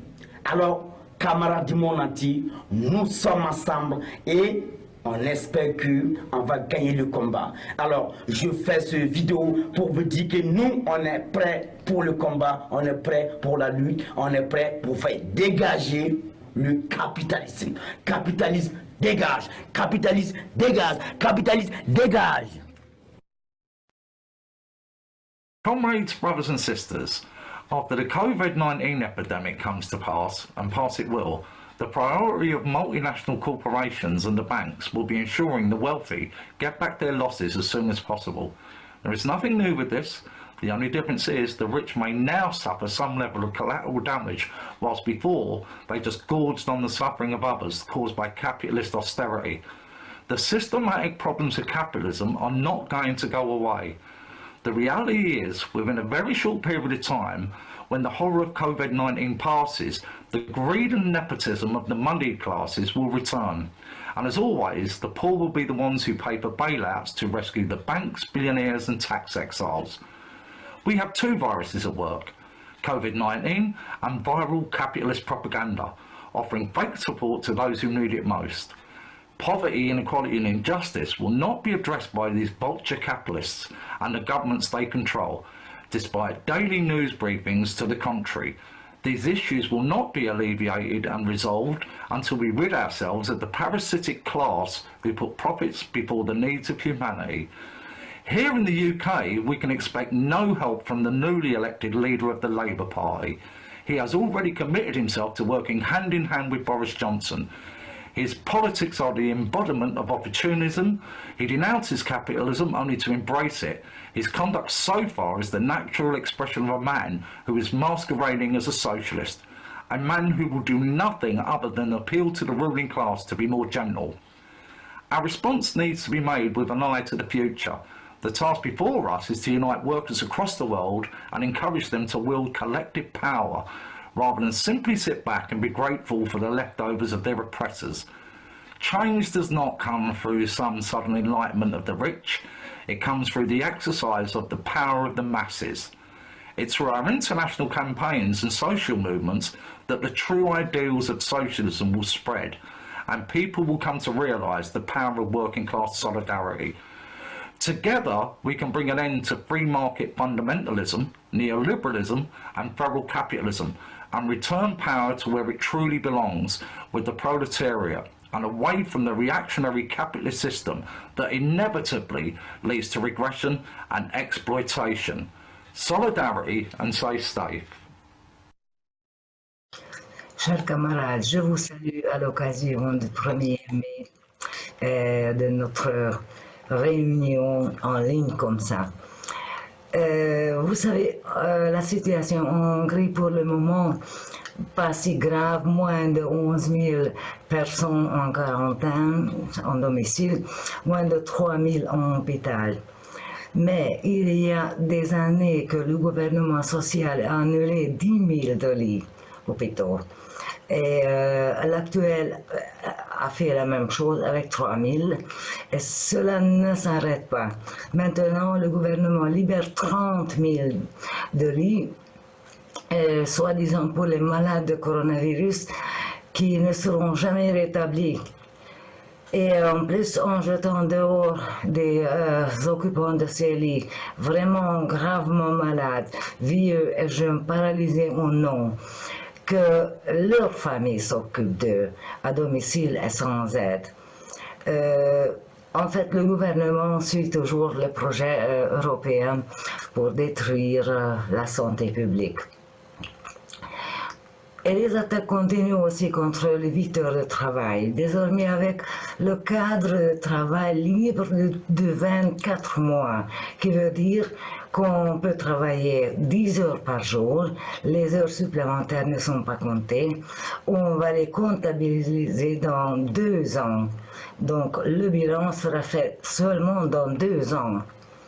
En même temps, les licenciements continuent. Déjà 20% des travailleurs sont au chômage, sans compter bien sûr le secteur informel qui est déjà sans travail depuis des mois. Il y a aussi une nouvelle qui concerne les banques et le commerce. Il y a une loi qui s'appelle taxe de virus. Mais justement, le problème que ce soit la clientèle, donc les travailleurs qui doivent payer le prix, nous aurons une inflation comme la flèche. Et quant aux banques, le système était déjà jusqu'ici aussi le plus cher en Europe. Par la suite, une autre taxe d'auparavant Donc la situation s'aggrave de jour à jour et on ne sait pas si les syndicats vont agir ou pas. Maintenant, avec le confinement, c'est pas si facile. Mais je vous souhaite quand même bonne santé, bonne lutte et vive le 1er mai et la classe ouvrière.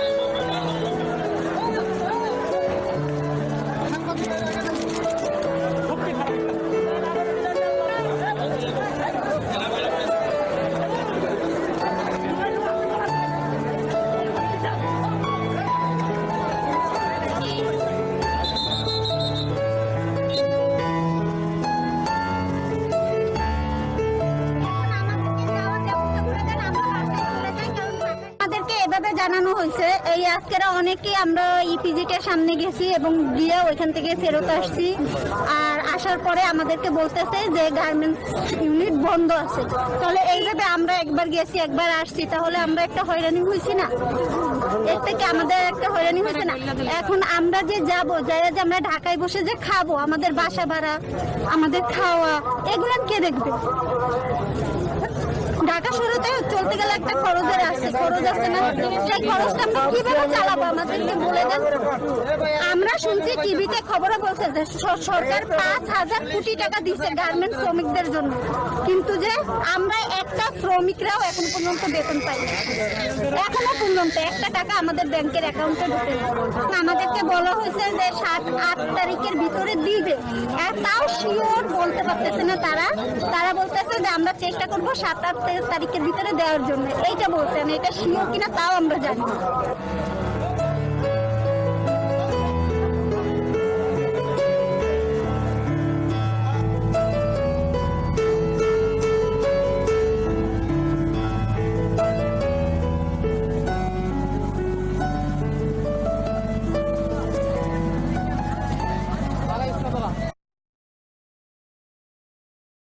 Brothers and sisters, friends and comrades, my name is Daniel Gluckstein.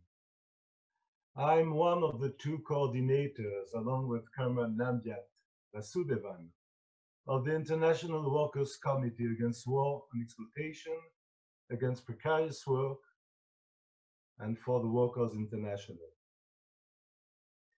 It is a fact that the crisis which humankind is facing today is the worst crisis for tens and tens of years. As far as we know, the COVID-19 virus is a result of a process of nature. But the tremendous expansion of this virus the world over, the hundreds of thousands of deaths already officially announced, they are not the result of a process of nature. They are the result of the lack of research on this kind of coronavirus over the past 20 years. They are the results of hospital closures and the lack of medical services and the lack of doctors the world over. They are the result of the greed for profit. Many speakers before me highlighted the fact that the bosses and government are seizing the opportunity of this coronavirus to launch a new wave of attacks against the working class and the democratic rights. Since the beginning of the pandemic, millions of workers have been laid off. Hunger is spreading throughout the world. Millions of people are dying of starvation. All these phenomena do not derive from the laws of the nature. Different speakers before me accuse on the right the destructive policies which have been implemented for years and years the world over by all the governments that are at the service of the capitalist system, which means the system based upon the private ownership of the means of production. Why are we gathering today? In this moment of the 1st of May 2020, we must express the fact that we cannot accept the idea that this pandemic simply was our fate. We cannot accept the false idea according to which everybody is on the same level facing the pandemics. The idea that workers and bosses, rich and poor, are on the same level facing the pandemics, because this is not true. On the contrary, everything that is happening today in every country shows that through this pandemic, the struggle between working class and capitalist class is becoming sharper every day. My comrade Christelle, who spoke before me, explained what is going on in my own country.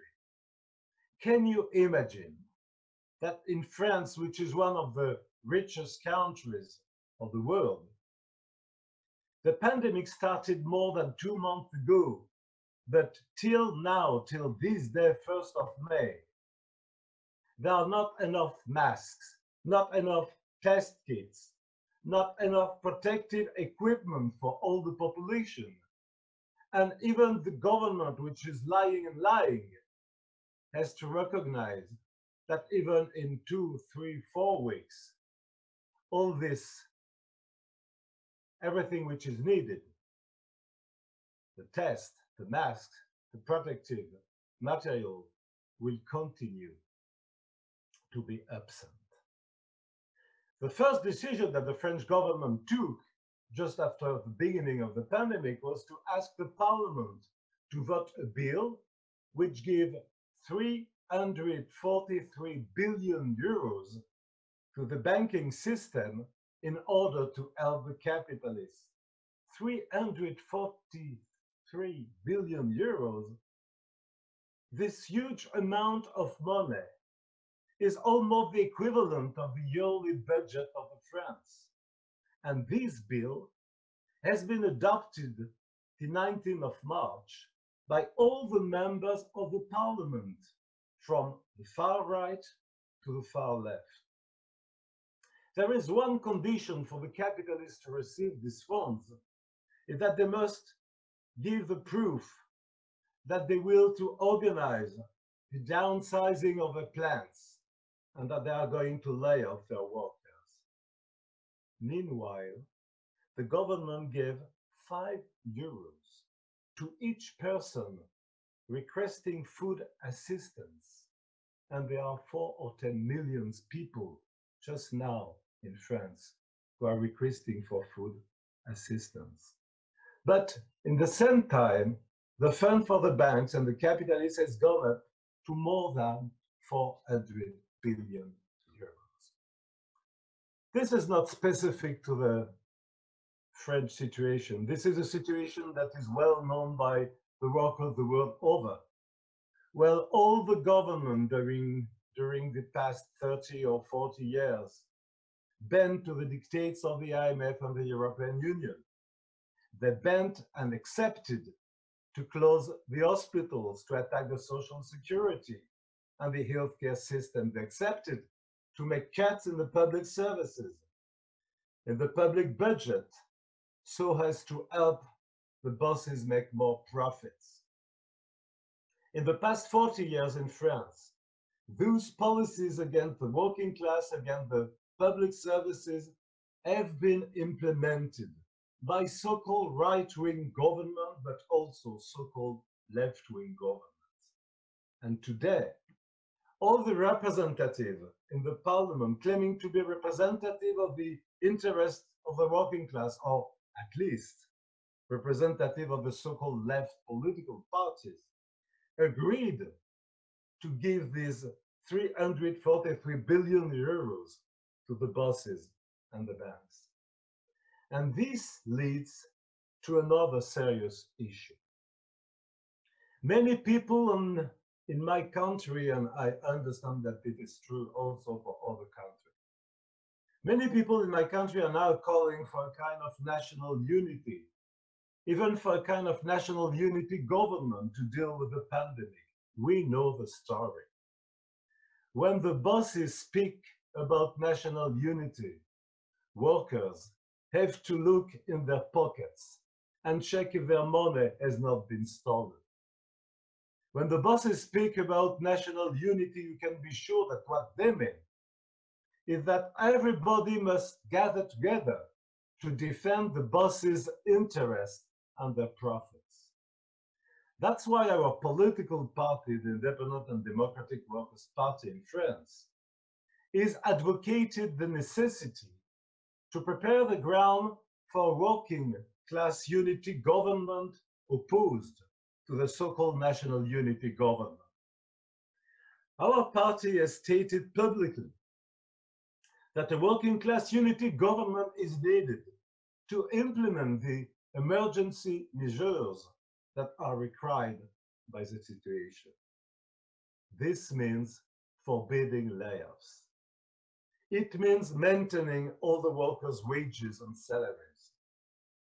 It means requisitioning the 343 billion euros given to the banks and the capitalists, and using this huge amount of money to enact the emergency measures concerning jobs, healthcare, schools, and public services. It means nationalizing without any compensations the banks and all the manufacturing sector that would be made to produce massively the face masks, testing kits, and all the other means for protection. It means nationalizing to plan production and ensure the free distribution of food, and so on. We know that in every country, such emergency measures should be on the agenda. But this means that the working class must fight back to impose this kind of emergency measures and not the kind of measures that are being implemented for the only purpose to protect the interests of the bosses and the banks. We understand that for comrades coming from poor countries, it's hard to believe that even in the richest countries, everything is lacking for the defense of the working class. This is one expression of the unity of the class struggle the world over.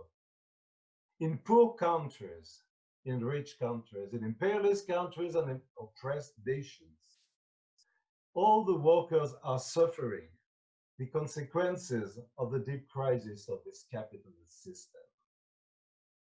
Is it possible to find a solution that meets the vital needs of the working class? Yes, it is possible. But such a solution must be independent of the bosses and the bourgeoisie.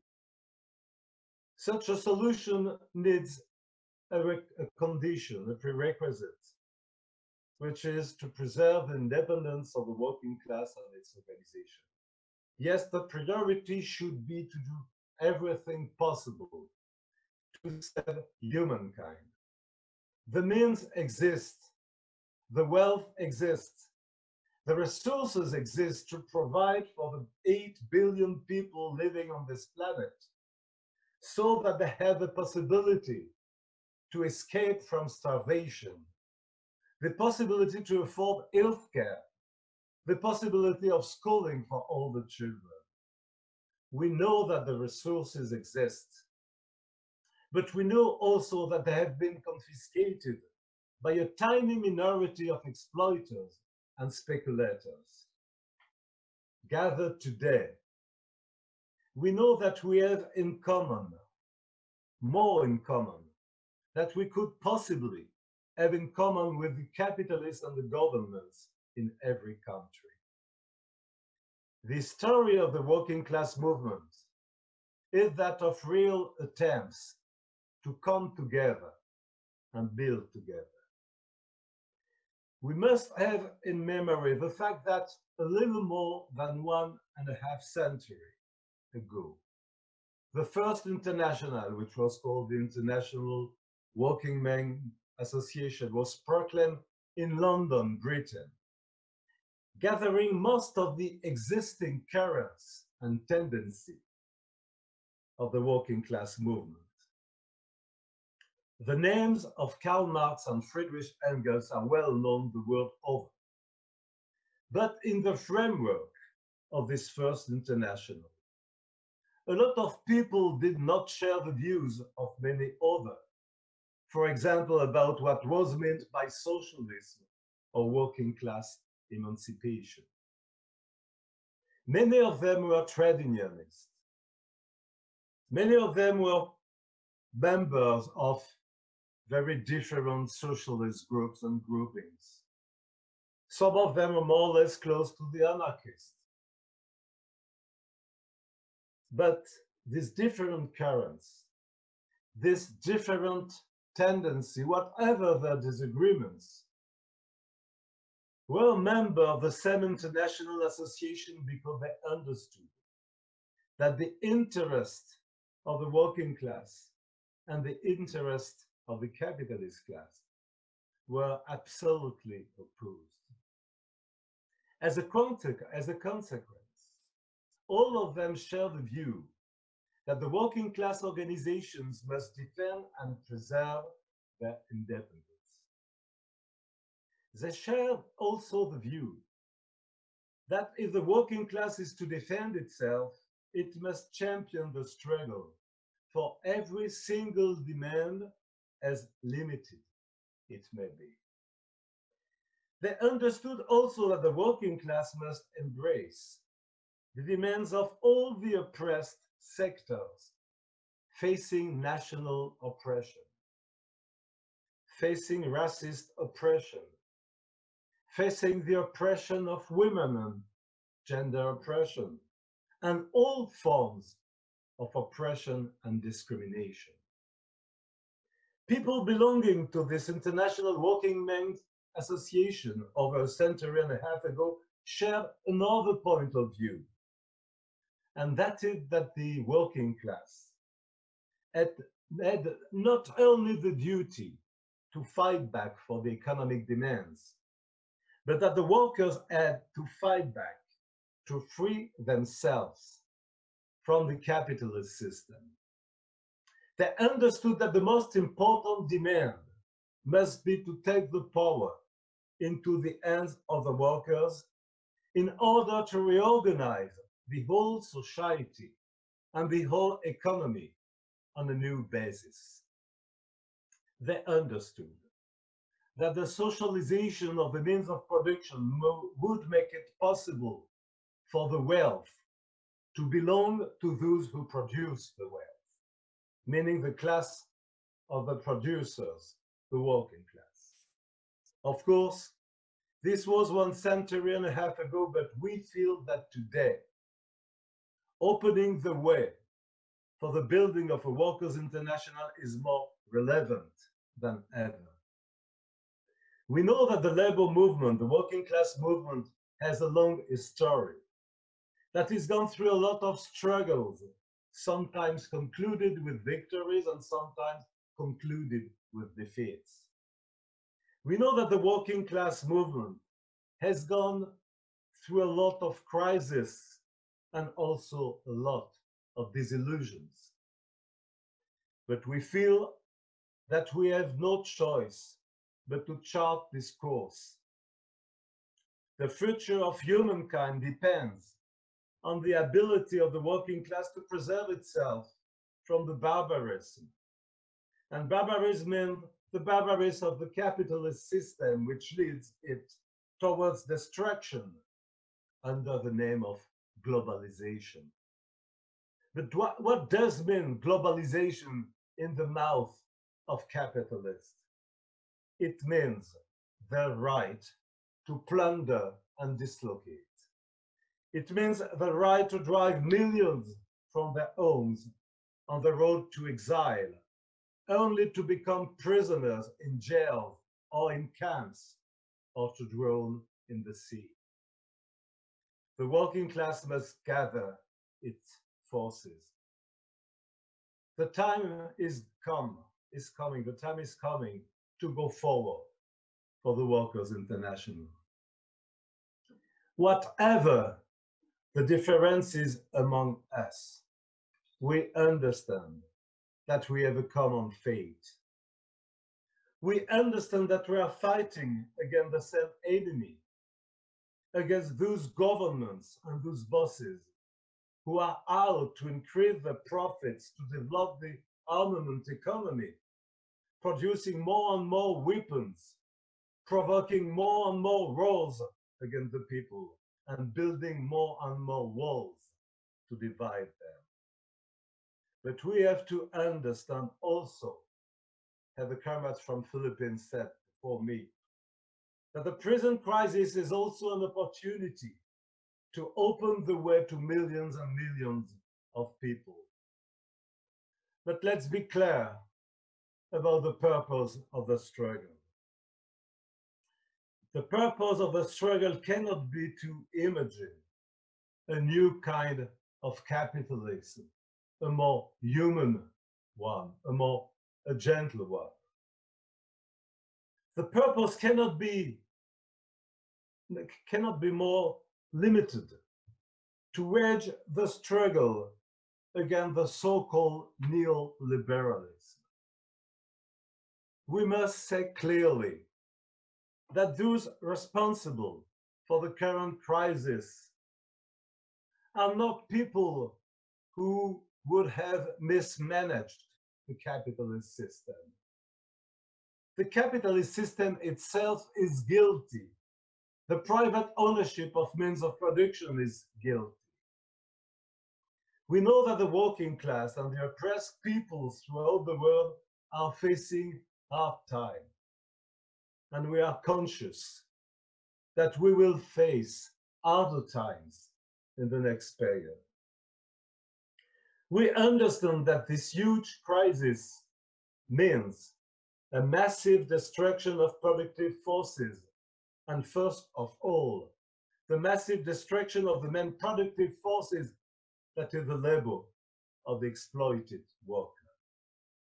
Yes, the capitalist class will do everything possible to make the workers pay for the crisis. They have already started making a lot of speeches to say that the situation is feeding a global debt, which is growing bigger and bigger. They are explaining that it will be necessary to reimburse this debt, that the people, the workers, will have to shoulder the repayment of the debt. We understand that this capitalist system is condemned. The present crisis is a demonstration that there is no way for this system to serve humankind. But more than everything, we understand that whatever are the differences among us, whatever the color of the skin, whatever the differences of languages, whatever the differences of beliefs, whatever the differences of political, social, religious, and national tradition, men and women, youth and elder, we are part, the world over, of one single working class. That is why respecting the difference among us, we have the responsibility to make one step forward on the road of a new Workers' International.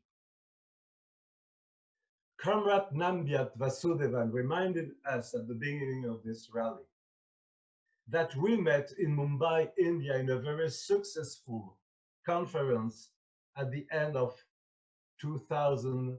16. In this conference, many working class activists took part, many of whom were involved in the trade union movement in their countries. Other delegates were more involved in a political activity. Many participants in this conference did not claim to belong to any specific political current. Others didn't hide their political origin. For some of them linked to the socialist tradition, for some other to the communist one.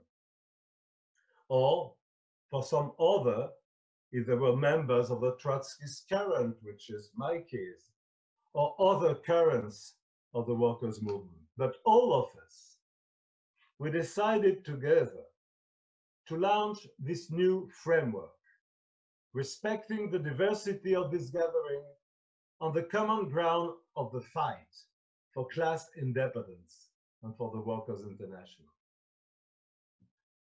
Comrade Vasudevan reminded also us of the decision that we took some months ago to convene a new World Conference against war and exploitation and for Workers' International.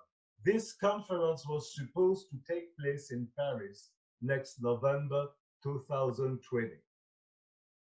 At this moment, nobody can say if we will be able to organize this World Conference at the moment when it has been scheduled, because nobody knows what the situation will be in the next month. And nobody knows if it will be possible for comrades throughout the world to travel and to meet together. But we hereby take the solemn pledge at this public rally on the 1st of May 2020, that if it is not in November, it will be in December. And if it will not in December, it will be in 2021. But this conference against war and exploitation will take place. It is on the agenda. Yes, the time has come for the workers to fight back together, shoulder to shoulder, in each and every country. The time has come to go ahead on the path for the Workers' International in order to fight for the reorganization of the whole society and the whole economy, to answer to the demands of the majority of the people.